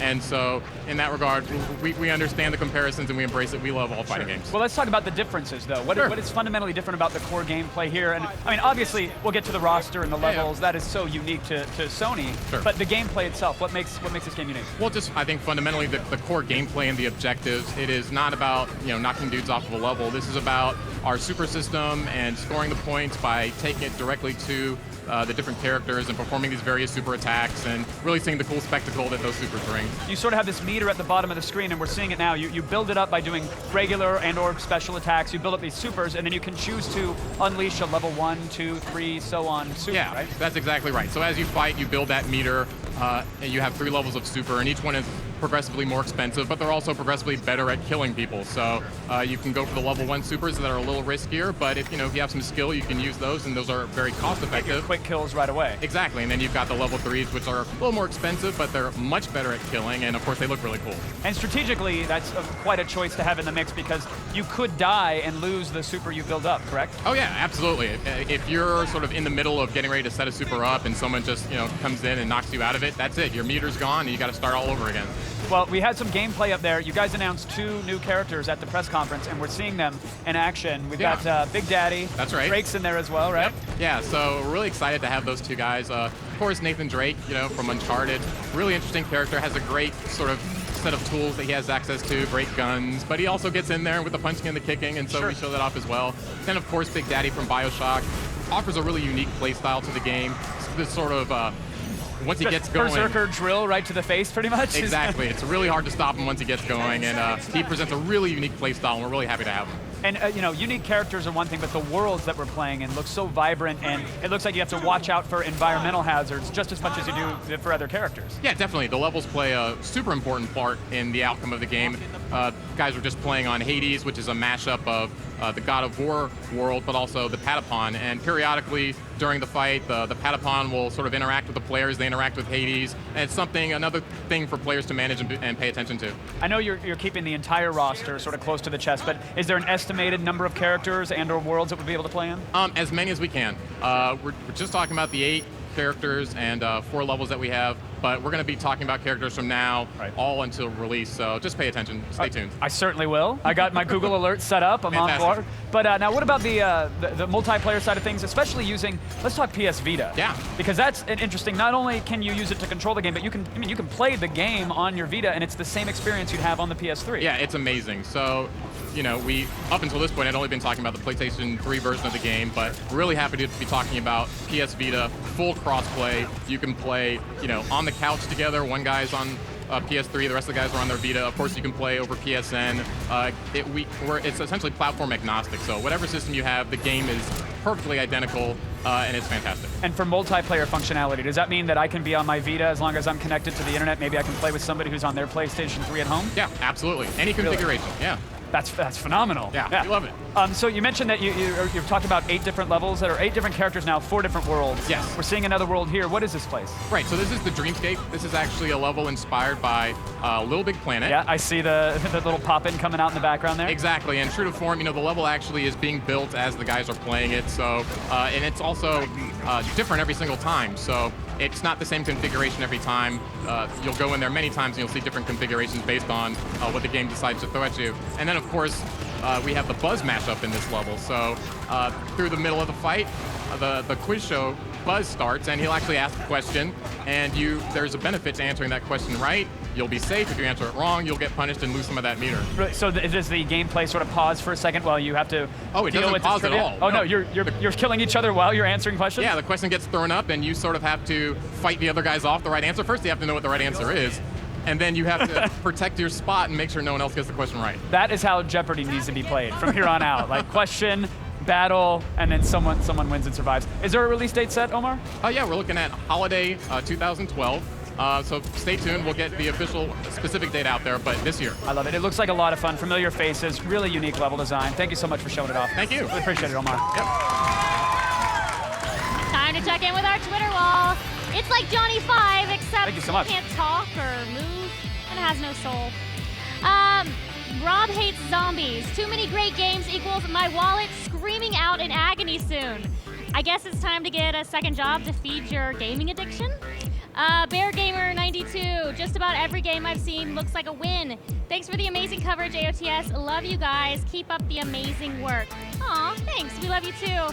And we'll be here all week, so you can keep on tuning in.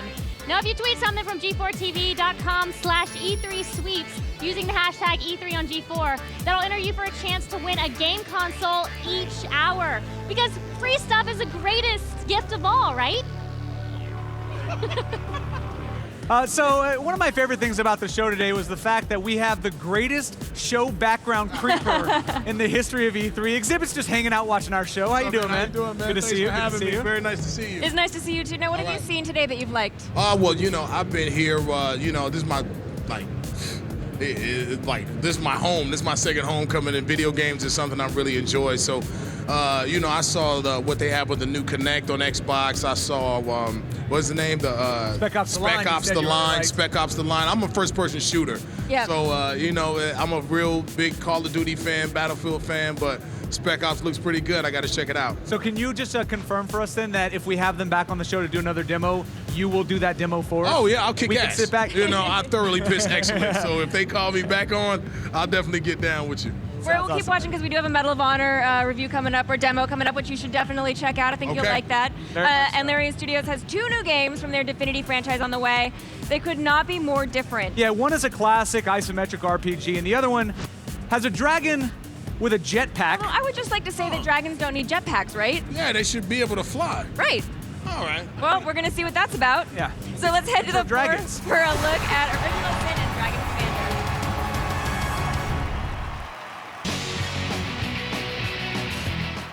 Hey, finally, you guys. All that time I spent in my basement preparing to save the world is going to pay off with 2 games from Larian Studios. We have Divinity Dragon Commander and Divinity Original Sin. And here with me is Sven and David from Larian. David, Original Sin, prequel to Divine Divinity. It's going to play a lot like Divine Divinity? It's heavily inspired by Divine Divinity, but we made it a party-based game because you can also play it as a multiplayer game. let's talk Dragon Commander. Dragon Commander is a game in which you take on the role of a dragon commander, and you get involved into political intrigue. You have to choose which princess you're going to sleep with. You can turn yourself into a dragon with a jetpack. So it's pretty much an experience game in which you take on the role of a dragon commander. Larian has 2 games out. One of them you can sleep with princesses and a dragon with a jetpack. It's Divinity Dragon Commander and Divinity Original Sin. Get them, you guys. It's going to be great. So funny story. We were like, hey, Exhibit, you need to leave. And then you were like, no. And we're like, okay. Okay. Hell no. No problem. Just stay right here. I'm just trying to figure out if I can pull off necklaces like that. Of course you can. You know, just put out a couple records. That means we'll all right, I'm never gonna get have right on that. You're all tangled up anyway. It looks good. All right, so still on the way, we have a hands-on demo of Medal of Honor Warfighter. That one you should definitely check out. Very much so. Plus, the developers behind the Uncharted series are back with their take on the end of the world. You saw it yesterday at Sony. The Last of Us will be on our show in just a few minutes. Get ready for violence.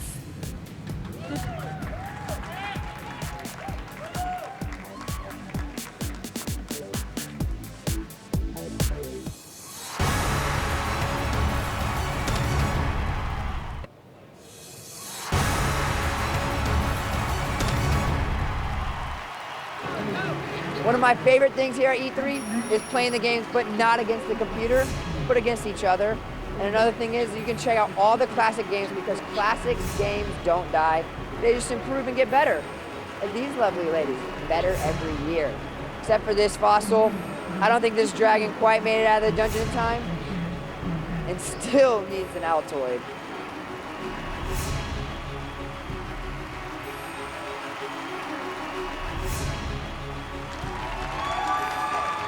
There are always booth babes in tight shorts dancing. That's what makes E3 great. Also the games. The 2010 reboot of Medal of Honor puts you in the boots and beards of Tier 1 operators fighting on the front lines in Afghanistan. In the upcoming sequel entitled Warfighter, you are going to be tasked with taking on targets around the globe. And we, of course, have a hands-on demo.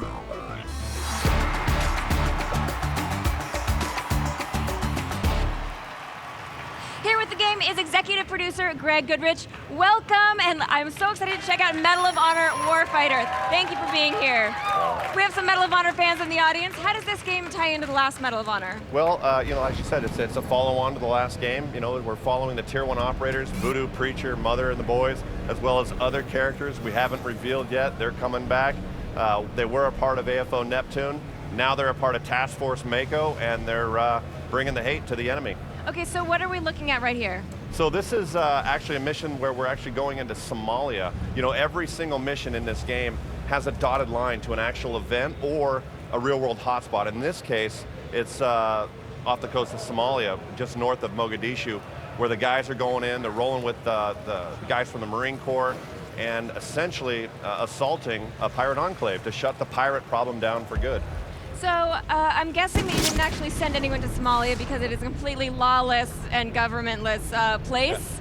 How did you kind of go about creating that? Well, you know, we work with a number of guys, over 24 guys from the special operations community, all these units that are represented in the game. They come into the office, they bring, you know, materials, photographs, sometimes video that sometimes we're allowed to see, sometimes we're not allowed to see.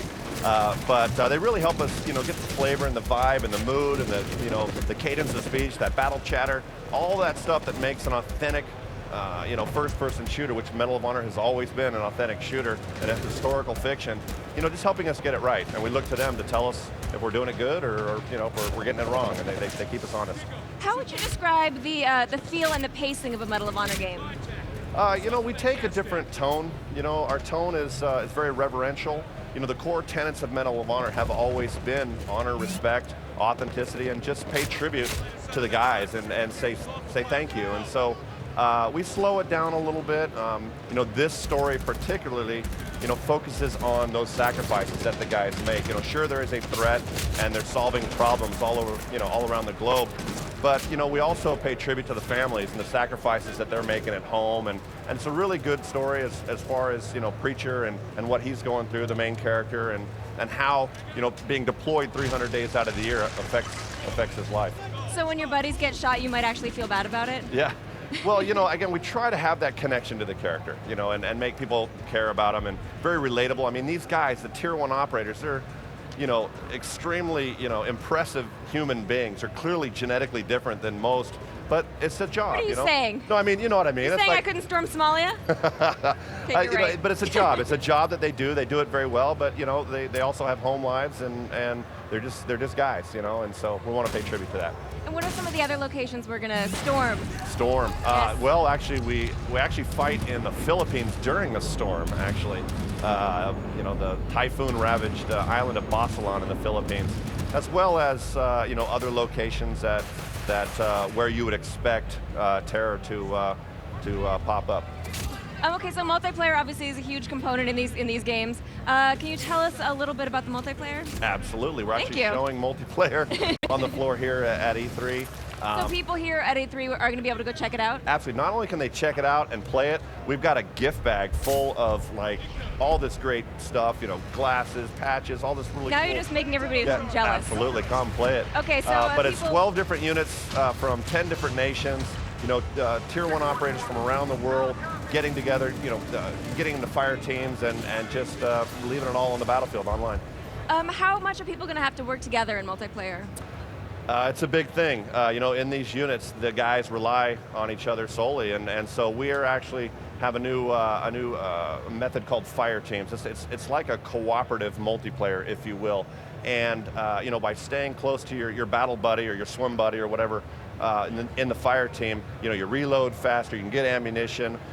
If you go down and your buddy stays out of combat, you will actually spawn right on top of him much quicker than if he's in combat or if he goes down as well. So it's pretty cool, just really focusing on that sense of camaraderie and working together to solve problems.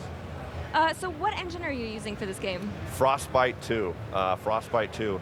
We took the engine from where the DICE guys left off with Battlefield 3 and improved it in every way we needed to improve it to really tell our story and focus on that close quarters nature of Tier 1 operators. In Battlefield, it's all about the big war. It's the sledgehammer, the overwhelming forces with jets and tanks and this and that. Medal of Honor is about the foot soldier, putting gamers in the boots of the soldier. So, we've taken their destruction and we're focusing on micro destruction. So, what it's like to be in a room with cordite and the spent shell casings and the smoke in the air and the wood chips, from the splinters of the wood when they're getting shot, and just making it feel more visceral and aggressive, and like I said, just putting gamers in the boots of these guys. All right, well, the game looks absolutely beautiful. When does it come out? October 23rd. October 23rd. Thank you so much for Thank coming you by. so much. I look very much look forward to playing it. So you can't come to E3 in person, but you can be here in spirit on our Twitter wall. DCurry18 says, I must get my hands on Medal of Honor Warfighter. It looks unreal. Well, actually, everything at E3 looks amazing this year. True dat. Kimo Sabi says, Medal of Honor Warfighter looks sick.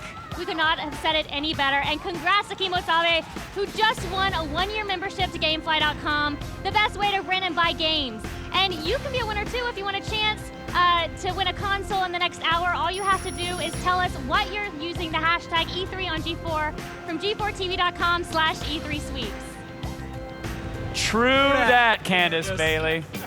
Coming up in the next hour, it's time for Teabagging 2.0. We're going to go hands-on with Halo 4's reinvented multiplayer mode. Exhibit's on the stage for 2 seconds. She gets all guys street on us. So did you. I like, did. Yeah, you boy. I definitely. Plus, a bunch of snooty tea drinkers get what's coming to them. You're going to see a demo of the Revolutionary War era Assassin's Creed 3. We will be right back. You boy.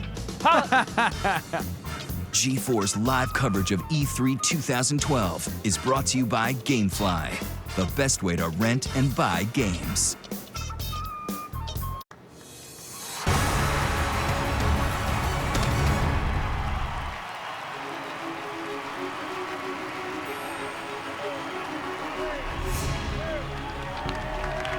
Welcome back to E3 Live. We are in the home stretch here with some of the show's biggest games still on the way. This hour, you will have a whole new kind of apocalypse to prepare for after we go hands-on with The Last of Us for the PlayStation 3. Let's find out what's in store for this year's take on the virtual gridiron. It's Madden NFL 13. And later, a world premiere demo of the long-awaited Assassin's Creed 3. Yes!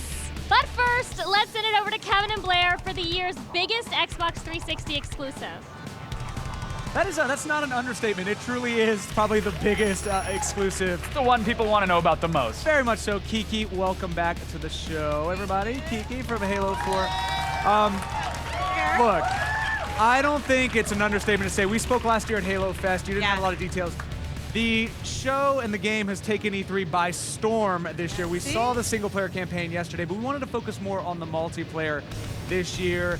Again, people's expectations were so radically different than what I think you guys showed off yesterday. Are they going to experience the same thing with multiplayer here in Halo 4? Yeah, I mean, we're definitely showing a lot more multiplayer.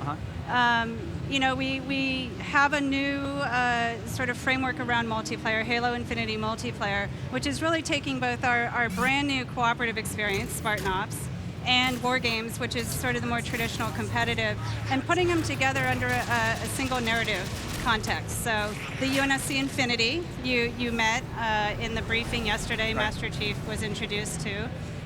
That's really the heart and soul of multiplayer. So you start your multiplayer career by enlisting as a Spartan 4 on the UNSC Infinity. And so the story of the Infinity and its adventures are something you're a part of. So we hope that we can fail upwards throughout that, just like we do here in real life. Now, when it comes to who we're actually battling, is this all human versus human gameplay? Is there human versus alien? Is it a free-for-all? So for the competitive multiplayer War Games is essentially a simulator to prepare you for the live ops missions, which are Spartan Ops. So competitive multiplayer, simulated human against human. Spartan Ops, it's you and your friends cooperatively against any number of evil things out there. Can we say thousands of evil things? I'm just making. You can say it. I mean, it's Halo, so I'm sure it might be 4, but you can say it. So obviously, you know, the multiplayer experience, it's not as, I think maybe as, I hate to call it linear, but as linear as certain multiplayer experiences in the past. I assume that it'll also be as customizable as what we're seeing here today is different. Yeah, I think so. The idea of having your single Spartan is you have your character, you're a hero in the Halo universe. And anything you do, whether it's in War Games or in Spartan Ops, adds to your experience. So, and with that experience, obviously, you're going to unlock armor and weapons and all of these things, but it's not just a visual changer, right? You'll do things where you can... We still have flaming visors and angel wings, right? Yes. Like those will exist. Yes, okay, just good. for you. Kevin will continue to play that. Thank you, yes. But it's really gameplay enhancing. So it's really about being able to choose the weapons and choose the loadouts and choose the things that suit your play style. Or for Spartan Ops in particular, that particular mission that you're going into. So highly customizable from both a visual standpoint, but also how you play. Okay. So when we're in these war games, these virtual simulations of battles, what are the different game modes that we'll be able to play? So we have a lot of the traditional Slayer mode, but we also are adding some new modes. So we've got 2 we're actually showing this week. One called Regicide, which is sort of a king of the hill. Okay. If you imagine the end of Mario Kart, really sucks to be the one in first place. And then Infinity Slayer, which is sort of a twist on traditional Slayer, but allowing ordnance drops. So you can earn ordnance and drop them in. So as you're earning kills or whatever, that gives you like credits essentially that you can spend on what new weapons and vehicles? Exactly. So it gives a nice twist on a pre-existing mode.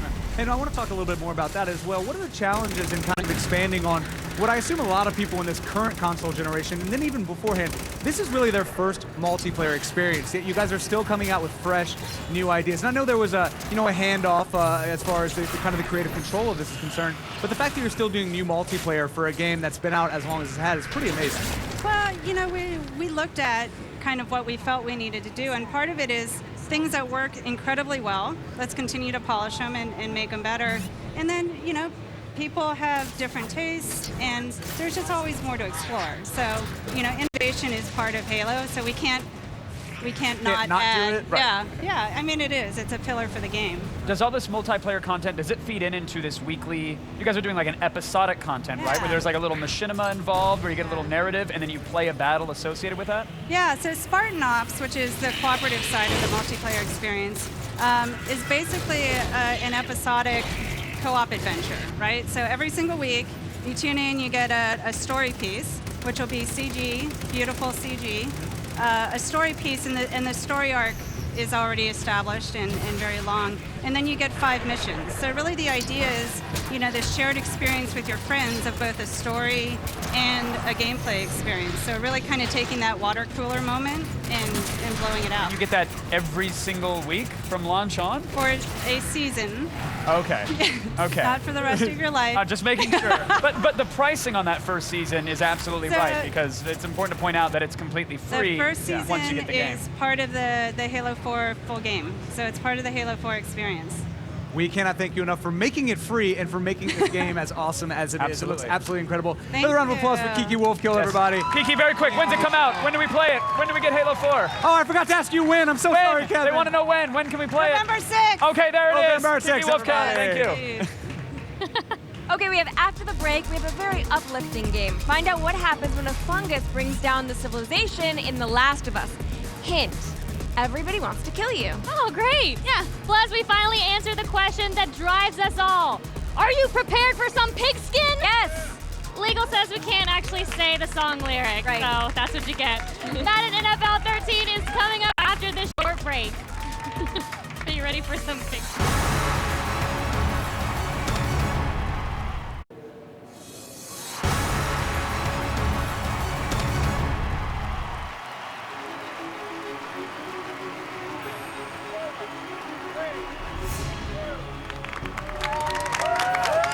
The current generation of consoles has been leaning heavily on motion control, which can be good if you're in need of a little bit of the old exercise. And if you're in need of something a little bit more serious, you can check out Zumba Fitness Core with trainer Gina Grant.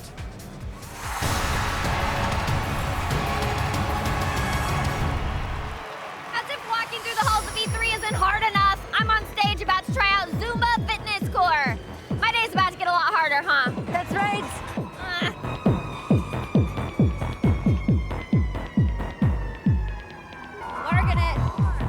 Working the core.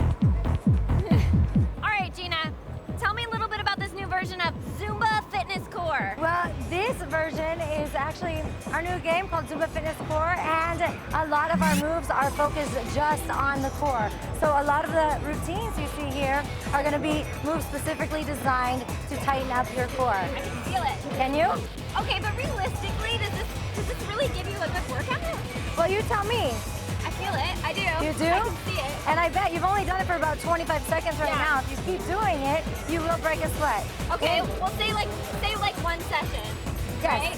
So how many calories you can burn up to 1,000 calories in a class, in the Zumba Fitness class.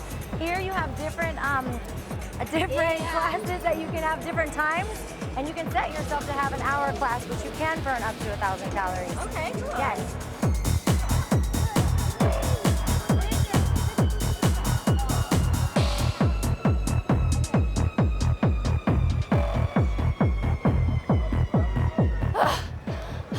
Zumba Fitness Core. Hard, but fun. Let's go. Give me some more. I don't know what you guys are thinking because I'm not psychic yet. So let's just check in with our Twitter wall. Now, first off, everybody is talking about The Last of Us right now. It is number 2 on our popular E3 topics. Iron Monkey says, The Last of Us looks absolutely amazing. I'm gonna have to buy a PS3 just for that. Sorry, landlord. Who needs to pay rent, right? T1 Stark says, The Last of Us looks good and it makes me sad that it's only for the PS3. Well, Iron Monkey, meet T1 Stark. Maybe y'all can become friends and pitch in on a PS3 together, and then you only have to pay half. Keep using the hashtag E3 on G4 from G4TV.com/E3 sweeps. Otherwise, you won't have a shot at winning stuff. That was nice friend math there. No, I liked it. She's a problem solver. Yes, she is. After the break, we're going to go hands-on with the most expensive Tebowing simulator ever made, Madden NFL 13. Plus, if you are looking for pointers on how to kill someone all efficient-like, don't miss a world premiere Assassin's Creed 3 demo in just a few minutes. Now, E3 and Gaming's biggest. Can I see this real quick? Because I'm about to get my custom Oswald ears. Hello there. They're custom made. You can only get them here. They're free, which is awesome. So let me check these out. All right, very cool. It's got my name on them. Hello, there you go. And Kev, I got you a going away gift right here. It's for you, sweetheart. It's from me and all these people because I couldn't fund them to get you one. It's true. G4's live coverage of E3 2012 is brought to you by Kit Kat Bars. Break time, anytime.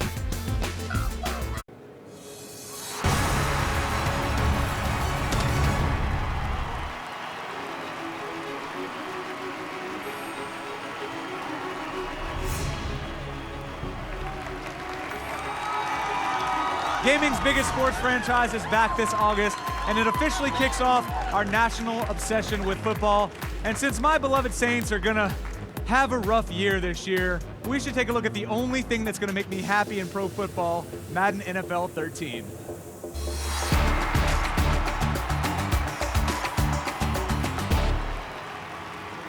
Here with the latest is designer Larry Rehart. Everyone, big round of applause for Larry. Thank you for joining me again, sir. Oh, it's great to be here. All right, so Larry, you know, we talk about this every year. Madden is constantly striving to deliver another level of realism. One of the things they've done this year that's important, Larry here is wearing a college national championship ring from Florida. As an LSU fan, I don't really say I support this ring, but the fact is they've got great guys that have had real experience on these games, and that's what you're bringing to the table. Absolutely, yeah. I mean, we're doing a lot with Infinity Engine this year, the new physics impact engine that totally revolutionizes the game. Every play, every tackle, it's more intense. You'll get different results, no more canned animations on tackles. It's just anything can happen once you get tackled, and it's just really cool and brings a new, authentic feel to the game. Right. And again, that's something that I know you guys are always trying to elevate, that new level of realism. One of the things in the past, and we spoke about this, is that the passing system can be a little hit or miss. You know, you fling it up, and there's a 50-50 chance your guy's going to grab the ball. Right. So what are you guys doing to really enhance that experience there? Well, you know, the new Infinity Engine impacts the passing game as well. And, you know, specifically what we've done with the passing game is we've added a new total control passing mechanic to give the users and guys like Drew Brees the ability to throw the ball into open areas, throw the ball to the open spots where only their receiver can get the ball. And just like those guys, what makes those guys so successful in real life is what we've given the user the ability to do in Madden NFL 13. And to expand on that, Saints play Drew Brees every day and pay him what he wants because he is amazing and he's going to be great in this game. He's worth it. He very much so is. So let's talk about the opposite end of that. We're talking about the defensive backs and how they react to safeties to these incredible passers. How's the defense going to be effective? Exactly, yeah. We've added a new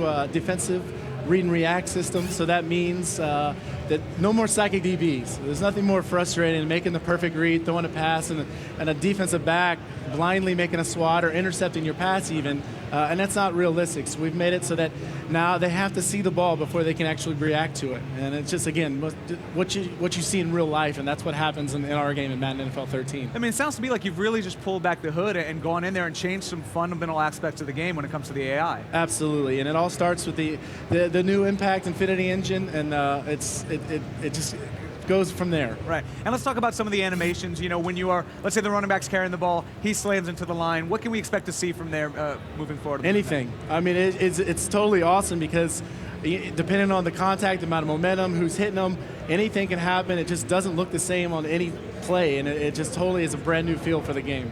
And then expanding on that realism, as you spoke about earlier, the audio in the game, the commentary, the way that you actually bring the sounds of the field into the game has always been great, but you've really taken it an extra step this year. Well, yeah, it all starts with the commentators. We've got the best in class, and Phil Simms and Jim Nantz. I mean, those guys are fantastic. And when you hear them in game, it just sounds like you're watching a game on TV. And you know, it starts with the hello, friends, the common thing that Jim Nantz always starts his telecast with, and it just is really cool to hear those guys in our game. Please tell me that Phil Simms shows up in the VO booth in the most ridiculous pajamas. Paint me a picture, man.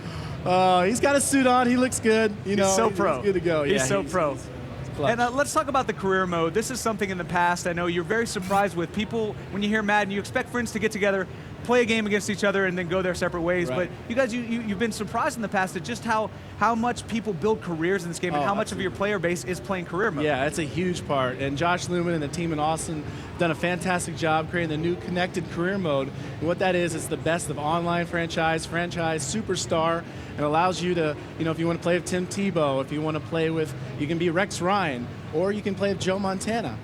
You can even play with Coach John Madden. For the first time in the history of his game, you can be Coach John Madden and control the Raiders or whatever team you want to control. Nice. Can you have awkward moments between Tebow and Sanchez in the locker room? Can that happen? No promises there. And let's talk about the real events here. I know that you're trying to tie in, you're making everything connected. Are real NFL events going to be affecting the stats and the players in this game? Absolutely. You know, each week we have Donnie Moore, our ratings czar. They update the rosters every week based on what's going on in real life. Like, for example, like a guy like Victor Cruz last year, who all of a sudden blew up. Like, you'll notice throughout the year as you update rosters, his rating got better and better throughout the year, just like in real life. Yeah, we saw Victor Cruz at the Madden Bowl this year in Indy, and I was like, how do you feel about everything? He's like, I feel like I'm going to be a lot better in next year's game than I was in this year's game. Absolutely. Yeah, he was a stud. Which is pretty great. So when can people expect to see this game in store? August 28th. August 28th. Well, thank you so much for bringing the game in, my friend. Right. Always great talking to you, Larry. The game looks awesome.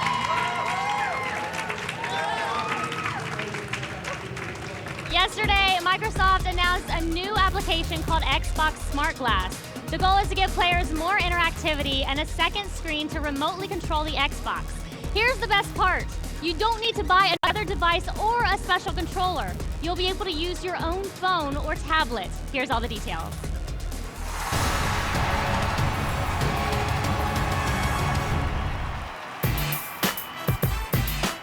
All right, everybody, Alex here, E3 2012. The most amazing thing to come out of the Microsoft press conference, in my opinion, was the announcement of Smart Glass. I'm here at the Microsoft booth to finally see what it's about. What is Smart Glass? Xbox Smart Glass is a technology that we're deploying across all of your smart devices that is intelligent. It knows what you're doing on your TV through your console. Pretty soon, if you're a person who's got a second screen in the living room, you have a lot of companion apps. So what we decided was, what if we could tell consumers, you only need one companion app? We're going to call it Xbox Smart Glass. Let me see some stuff. Show me some moves, as it were. So imagine I wanted to watch an episode of Game of Thrones. I can go ahead and queue it up. I'm just using simple gesture to navigate. This is also where we're providing additional choice to consumers. So we said, let's find a way to elegantly deliver that to people so they don't have to root for it. It simply shows up through Smart Glass. Have you seen the game designers and the game makers really coming forward and being like, this is a great idea, we're going to try to adopt this and really get behind it? We have gone out and talked to these guys, and I can tell you there's a lot of enthusiasm. Is there any information about when this is going to be released? You're going to get this for Christmas. Well, that's it. Microsoft Smart Glass, bringing all of your entertainment together for massive enjoyment. Thank you so much, Peter. Really appreciate it. Looking forward to seeing more. Well, it is official. The E3 cat is out of the bag. We have seen all of the press events and heard all of the big day one announcements. So, who had the best showing so far? It is time for a news break.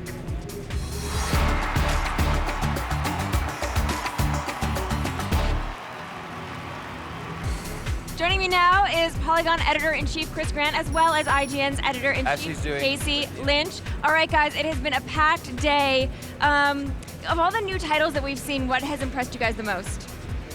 You go. I would have to say a game from Ubisoft. They debuted it called Watch Dogs. Nobody was expecting to see it. And in addition to it being a total surprise, it actually looks really good. Yeah, Watch Dogs I think was by far the biggest surprise, mostly because we knew about everything this year. I think the most impressive game for me so far has been Last of Us, but we heard about it months ago, and so coming to an event like this, it's always nice to get a surprise, and Watch Dogs was certainly surprising. Now, so you mentioned The Last of Us. I feel like we got kind of a different impression of it than we had in the past. It seems more brutal, almost Condemned-like. The thing I said, I wrote that it was my most anticipated game, and I said it would be nice to see Naughty Dog take what they've been able to do, their talent for cinematic storytelling, but take out the wisecracks and the sort of winks, and do something that's like, with that sort of Cormac McCarthy, The Road kind of influence, where it's just grim and it's dark, but with their level of storytelling and polish. I think it's something that's really special, and I'm eager to see a lot more of it. But again, and then coming out of today, is that still your most anticipated game? I think so. Okay. Yeah. And what is your, other than Watch Dogs, what are you most anticipating? My most anticipated game is Halo 4. I'm a giant, outspoken Halo fan. I'm really excited to see what 343 is bringing to the table. It's their first full, Halo release. They did Combat Evolved Anniversary, but we had it on our live show. We've been playing it. We're very excited for it. So.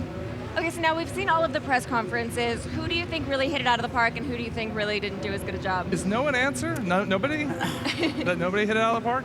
I feel like there's a specter of next-gen consoles looming over the whole show, and there's a lot of software that we know is in development that we're not seeing because it's for consoles that don't exist yet, that haven't been announced yet. So I think that a lot of the manufacturers did what they could.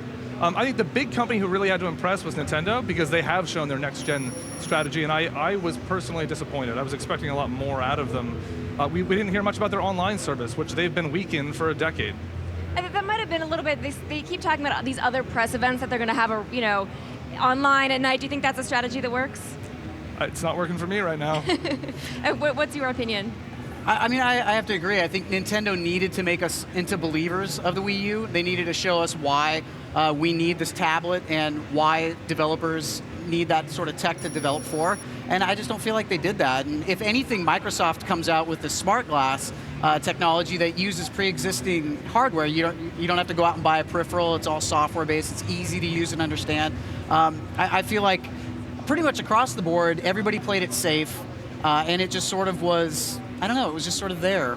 Yeah. All right, well, thank you. I have to stop it there. I have to stop the unfortunate jaded commentary, which I mostly agree with. Let's send it over to Candace and Kevin. Thanks, Morgan. Thank you. Do you realize how long Is that for us or we them? have been on the air?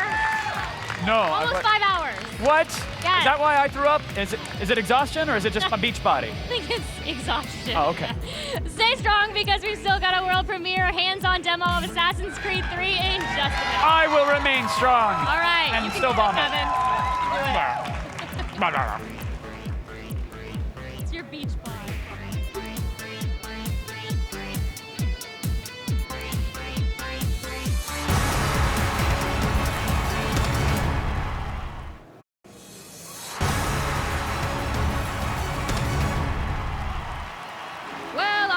Wandering around the Capcom booth, turned a corner and found myself in the seedy underbelly of the DMC nightclub. I did not think it was going to be that kind of party. I know what you're thinking, and the answer is not in a million years. But maybe tomorrow. Maybe there's a chance tomorrow. Probably not. Welcome back to E3 12 Live. We've got E3 covered on your TV and online as well. Just go to G4TV.com for even more E3 12 coverage presented by the all-new Ford Focus ST. Now let's get to the goods. The Last of Us is from the developer Naughty Dog. They're known for pretty much the most amazing games ever on the PlayStation. And this one's a post-apocalyptic tale that takes its inspiration from a scary and plausible place. Scariest part takes place in Pittsburgh. Let's go hands-on.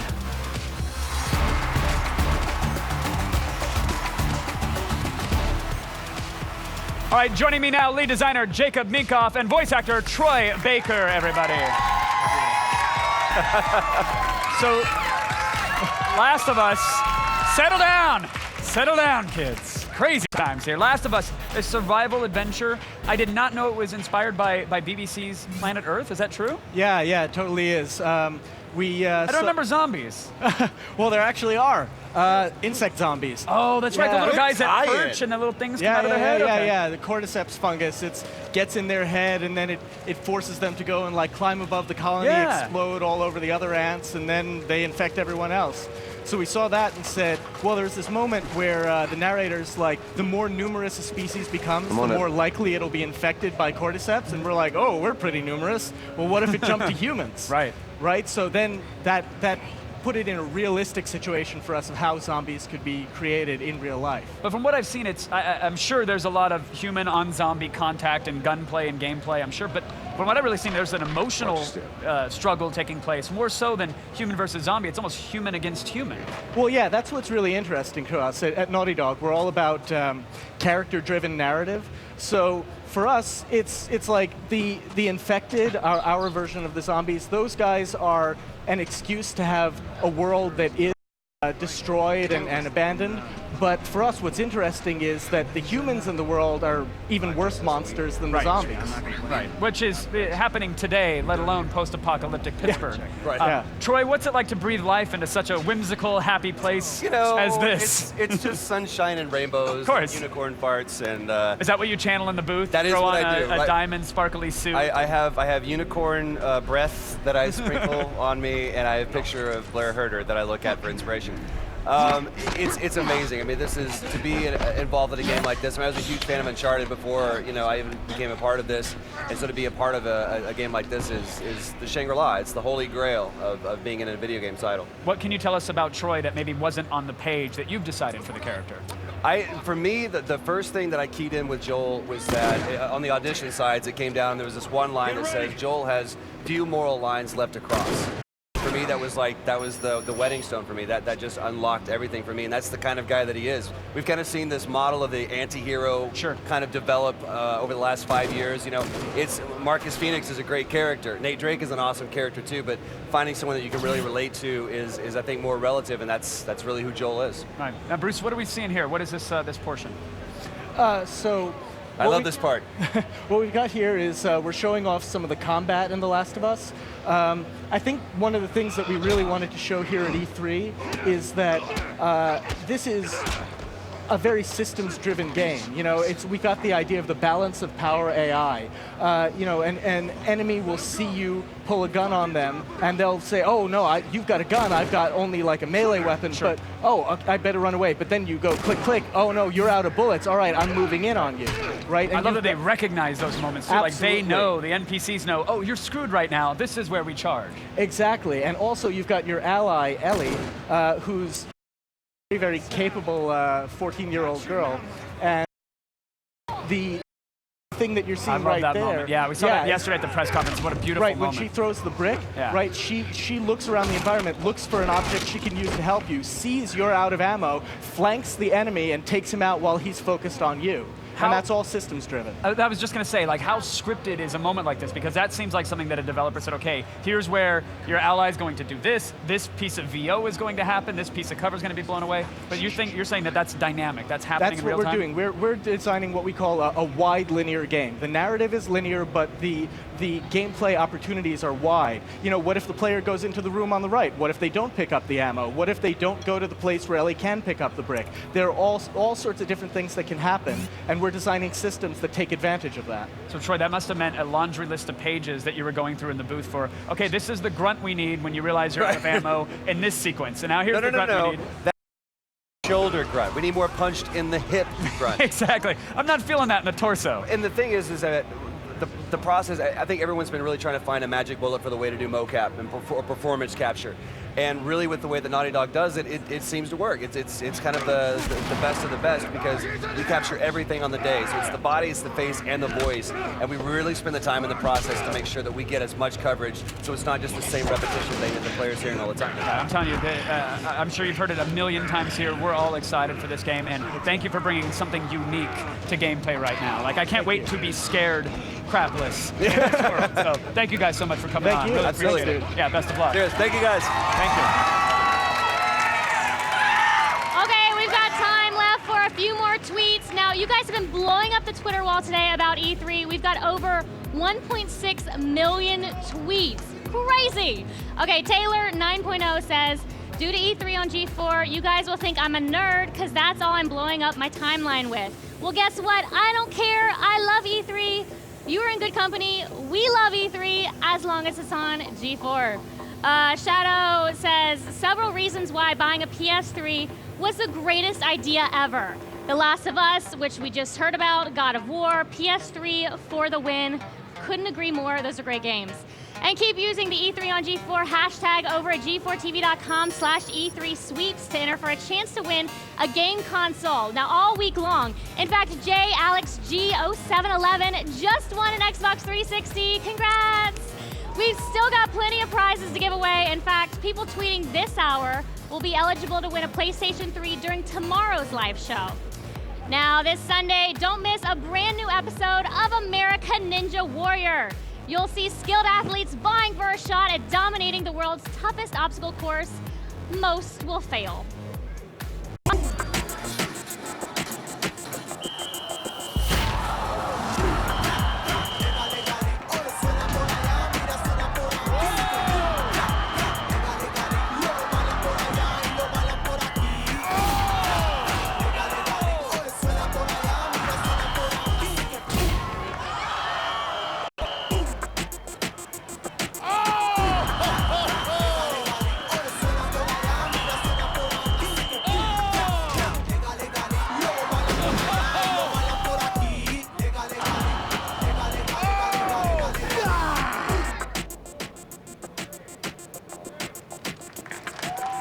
American Ninja Warrior is coming up next after today's E3 coverage. And make sure to check out all the new episodes this Sunday night at 9 on G4. Go to facebook.com/Ninja Warrior for exclusive clips, interviews, and much more. Now let's send it back over to Blair and Morgan.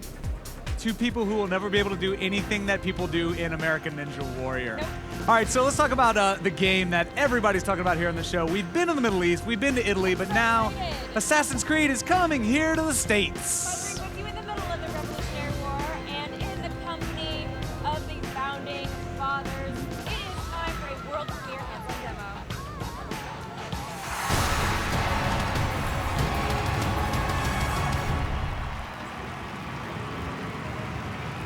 All right, here to walk us through the next chapter in Assassin's Creed is creative director Alex Hutchinson. Alex, thank you for coming to the show, my friend. All right, buddy.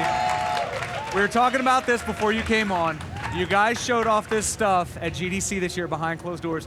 You're finally showing it to the world. It's been so hard to keep this secret from everybody, so thank you for inviting me and telling me I couldn't talk about it. But for the people at home that are experiencing this finally for the first time, and you're showing it here on this exclusive hands-on demo, bring us up to speed. Where are we right now in the Assassin's Creed story? So really for us, this was a chance to sort of get back to roots, to sort of relaunch the franchise. So it's a brand new Assassin, brand new historical period in the American Revolution, brand new set of player fantasies. We showed sort of the tree running and the sort of woods earlier. And yesterday we finally got to let one of our big secrets out of the bag, and we showed the naval gameplay. So it's sort of a master and commander fantasy. We really hope that this is kind of a big thing for people who've been with us since the start, and a chance to get on board for some new people. Let's take a look at this tree running right here. Oh, now we're on the ground. But this was something that actually I have to say that I was a little bit worried about, because it's like, how many trees can you climb?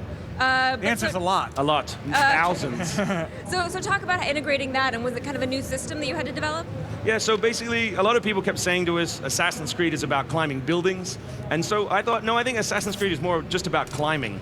And so it was always funny to me that the one thing I could climb in real life was the one thing I couldn't climb in the game, which was a tree. So, you know, I was like, no, come on, we got to do trees. But then once we did that, we realized making a natural tree, a believable tree, is pretty tricky. You know, you don't want it to look like a video game grid. So it was a big challenge for the guys, but I think the engineers pulled it off, and I think it feels as natural and believable as the cities. And I know one of the things you guys are most proud of is the environment, and specifically the way that Connor moves around the environment. As you can see here, it looks like we're in the American frontier, and as you watch him move across the snow, he's sinking in over certain parts of it deeper than others, and I know that's something you were proud of. You really did just remove all the underlying foundation and rebuild the game from the ground up. It was. We started work in January 2010, so by the time we shipped, we'll have had 3 years to work on it, which is a long time. So we kind of boiled it back down to its basics, and we rebuilt the climbing, we rebuilt the combat, we added a full weather system. So all the maps, whether it's Boston or New York or sort of the American frontier, have winter and summer versions. And as you said, the snow is an obstacle for you, but it's also an obstacle for the enemy. So you can imagine stalking them through the trees as they sort of, you know, get caught in the snow beneath you and picking them off one by one. Now, I actually saw, you know, when the wolves were attacking, a beautiful dodge move. I've always been impressed with the animation in Assassin's Creed games and the sort of the variety of animations you have. Now, you've built like a whole new system of those. Yeah, so there's literally thousands of animations. We had kind of a pre-E3 party for the team recently, and the animation director trotted out sort of numbers, which scared everybody. I think if we'd listed the numbers when we started, we just would have gone home. But it's literally 4,000 or 5,000 new animations for the assassin to just really ground him in the environment, to make the fight new and fluid and dynamic, to deal with all these crazy animals. And there's actually a slightly new combat system. You kind Completely of changed new. it. Okay. Yeah, so we went back. We knew combat was always beautiful in Assassins, but it was never as tight as we wanted it. So we went back and said, okay, we want the play to be more aggressive. We want it to be dual wielding, so 2 weapons at once all the time. We want to, you know, support all kinds of crazy counter moves, but against multiple enemies. So as much as possible, we've rebuilt it. Okay, and obviously something that people are really excited about. I know my biggest question, which famous people from history can I stab in the face? So, I don't know, I always think we don't get enough mileage out of this. I think we talked about it at GDC, but everyone you've ever killed who was a significant target in Assassins is a real person, and they die in the right time, in the right place. Obviously, they don't die in the right way, or they're Right. historically accurate. This is not how some of these guys' No, lives they are. never got stabbed, I don't think. But like maybe they papered over these Right, facts. right. But I don't want to give away actual names just because that's kind of the fun of figuring it out. But I will say that we've invested way more in the enemies than ever before. So you will really know them by the time you stab them in the face this time around. I'm gonna feel really bad about that. Ben Franklin, I'm assuming. Just saying, man, making things up. All right, stay right there because we still need to talk about the game's multiplayer. That's right. After the break, part 2 of our Assassin's Creed 3 hands-on demo. This time we are focusing on stabbing dudes online. We'll be right back. Don't go anywhere, Alex. Don't go anywhere. Don't go anywhere. It is so big.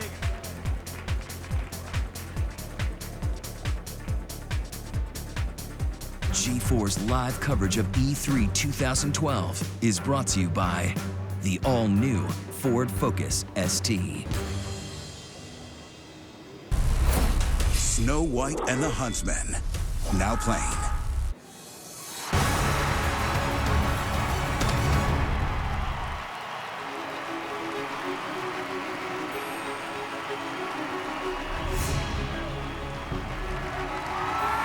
Hey everybody, we're back. E3 12 on G4. We're talking Assassin's Creed 3. Joining us once again, creative director Alex Hutchinson. Now, Alex, we've seen footage of the American frontier. We've seen the British forts. Now, what are we going to see? I'm thinking naval. I see a boat. I see water. The It says high naval. seas. Yeah. Well, when we looked into it, we realized that, you know, if one fantasy in Assassin's Creed is being an assassin, the other one is kind of being a historical tourist, you know? It's like visiting these places. When we looked at the history, we knew weather was a big deal, so we did snow. But then we realized that you arrived in America on a ship. Everything you got that was imported came on a ship. Sure. You know, the revolution, you know, the French Navy was hugely involved, so we just couldn't avoid doing naval. And you're doing it in a big way. This isn't like parkour on a boat while stabbing people. You're driving the ship, you're manning cannons, you're calling it out. Yeah, exactly. So we knew also we wanted to be in the same vein as the main game. So it's still action adventure, it's still about navigation and combat, and you're a guy on a boat. It was important to us you weren't magically a boat for this period. You're still Connor, you're still on the boat, so you can let go of the wheel, explore your boat, go below decks, all that sort of stuff. So And you can actually board other ships as well. yeah, you can. Once you do, you've got your usual choice of different cannon stuff. So they had this nasty stuff called grape shot, which was kind of all the crap on the deck of the boat loaded into a cannon and fired at the enemy crew. Right. So you can use that, or you can use, you know, your normal round shot to damage and sink the boat, or chain shot to sort of bring down the masts and then board it. Amazing. So it's not a mini game. I mean, I'm looking at here, you guys probably had to do some custom tech to achieve these high seas looking as amazing as they are. It's a huge, it's got a weather system. You see it just changed from sort of like beautiful, like a Caribbean sea into sort of this stormy ocean. But yeah, it's brand new for us. We really think this is going to be a feature. You know, naval is such a big part of the history of humanity. We see this as a big part of the AC universe. Now, okay, so let's talk multiplayer because I actually really have been enjoying your multiplayer. It's a departure from your traditional run and shoot. There's a little bit of a different strategy. So how does it work into this game? Is it the same that we've seen, or have there some changes? Yeah, we have a brand new set of modes we built in. The one you're looking at now is Domination. So we're trying to mix it up for people who've been with us since the start. We're trying to clarify a lot to make it more accessible so that hopefully we can get a whole new set of people to jump on board. And as you know, the sort of fiction of the universe has always been on the Abstergo side, so the bad guy side, and we have a brand new spin on that as well for this game to sort of unlock some secrets of the universe. Well, so now, speaking to this mode here, this domination mode, is it the capture and hold certain points? Exactly, yeah. So you're working with people, with small groups, to capture and hold points on the map, to kill the other, obviously guys who are coming for you. As you can see, they've also incorporated chunks of the weather that we built in on the single-player side, and also it's a chance to maybe play the redcoats. So all those Brits who are worried about killing their ancestors, this is their chance to get revenge in the multiplayer. Is it, the weather systems, are they dynamic to the multiplayer maps, or is it sort of baked in? This level will take place in the snow and that's it? Generally it's baked in because we wanted to make it predictable, but we're still toying with a few things, so we'll see how it pans out in the next couple of months. And what other modes can you tell us about? I'm legally obliged to not answer any other. I don't see any lawyers on set. If they are, maybe they're blending in with a group right now and they're going to leap out and stab you. But I think it's difficult with any sort of long-running multiplayer. It's kind of more of an evolution, you know what I mean? You're always building and adding things and trying to find the perfect balance. You know, if you have 30 modes, is it way too many? If you have 2, is it too few? So we're trying to find that sweet spot. But there's over a dozen modes in the AC multiplayer, so lots of variety. And can you tell people kind of the basics of how the multiplayer is? Because I think when people think multiplayer, they just think we all get in there and we shoot each other, or we get on teams of 4 and then we shoot the other team. We run around and swing a knife, and hopefully we stab something. Yeah, I think there was a really big effort to try and make the Assassin's Creed multiplayer its own beast, you know? So it is still about sneaking, it still is about stealth and killing people in creative and attractive ways. And so how do you actually achieve stealth? So basically, you can use many of the mechanics that you use in the main game. So you can sort of hide in different areas. So you're trying to break line of sight between your target, and at all times you usually have one set target that you're trying to find in the map. So someone who's blending in as well, trying to hide, who you're trying to sort of root out. Right, you get your kill, and that's it. Do you still have like those chase breakers and stuff where you have to kind of run through, and that's what breaks it for you? Yeah, you're seeing some of that go back and forth between single player and multiplayer too. So that we have little interiors now in single player where if the guards are after you, can cut through the middle of a building and sort of escape in that. And so we're trying to sort of really unify the tactics in both sides. That's some good crossover, so we can get used to one set of tactics, single player, and that'll translate there, yeah. And then I also, I see that we're going to have some female assassins in multiplayer, something that I really respect and appreciate.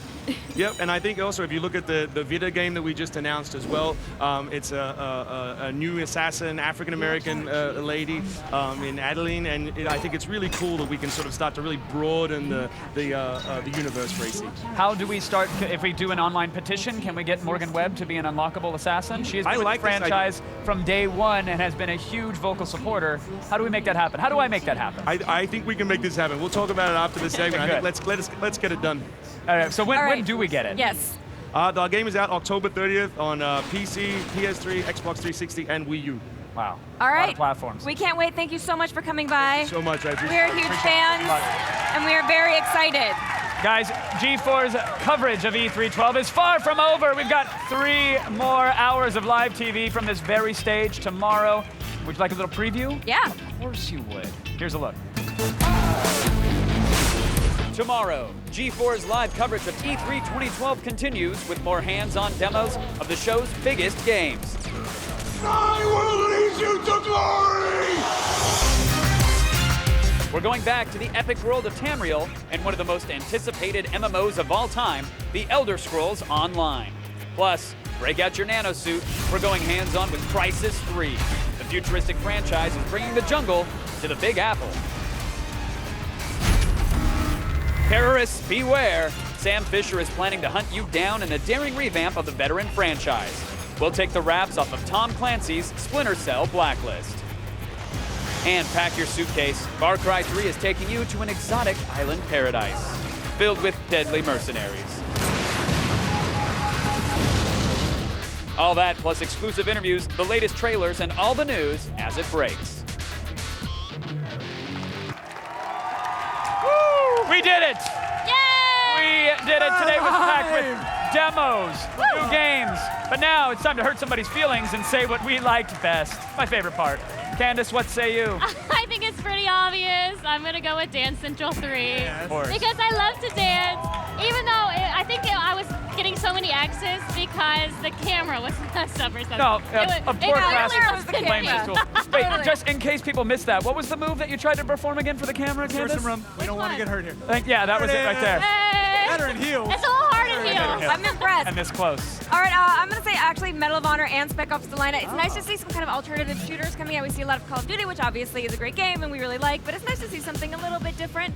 But then, of course, I just looked at Assassin's Creed, and I might have to pick that too. Okay, go. I love how they asked Morgan to pick about 20 minutes ago, and Morgan's like, oh, definitely Spec Ops. And then Assassin's happens, she's like, oh, I wish you would have asked me now. It's like, if I had to choose one favorite, I would choose all of them. All of them. That's not how this works. I'm sorry. I think definitely my first favorite was finally learning that Exhibit clearly follows me around. So that was a big moment. He brought out your inner street. He's attracted to my street. You bought a chain wallet. You're going crazy. And then my second thing, I think, was the big surprise for me, I think, was Dead Space 3. And by that, I mean when they were talking about... Yeah. Thank you. Thank you for the support. They backed you up? But they were, you know, it was really cool because they brought in the co-op, and I think the biggest surprise for me was them saying we are committed to making that same really tight, terrifying single experience occur with 2 people. So I'm really excited to see how they actually do that. And again, happy that they're gonna try and do that, because who doesn't want to take a terrifying journey with their friend? So that's why I'm... Speaking of terrifying journeys with their friends, I went with Resident Evil 6. That's a good one. Which surprised me, actually. I love drop-in, drop-out co-op in any game, but I'm glad that they're returning to the slower, shambling zombies. The game looks great, and I'm excited to play with my friends, so I went with that. But Last of Us kind of got me. I know. So that I'm like, man, that is so good. They sneak up on the end. That's what it is. We commit to something emotionally at the beginning of the show, and then there's Right. so much great stuff throughout the show. Well, thankfully, we've got 3 more hours tomorrow. Yes, we do. We're totally set. We're okay. We have tons and tons more game demos tomorrow, and of course Thursday. E3 2012 continues tomorrow night at 6. Even more exclusives, more hands-on demos, Crazy. breaking news, interviews with the biggest names in gaming. I sang that because it was that big. I like Really? it. No, it's really nice. It's a pretty And hey, song. you guys should stick around because American Ninja Warrior is What? coming up. That's a good show. It is a good show. It's a You great show. said that- I'd like to see you 2 on it. No. One year I tried it. busted my butt Not on effective. it. All you guys. I like how Not you at said, all. well, we wouldn't be able to do what half those guys do on the show. We could all fall in the water very quickly. We can do it. You'll see. It's what All right, everybody thank you does. everyone for tonight. Thank you, guys. Eat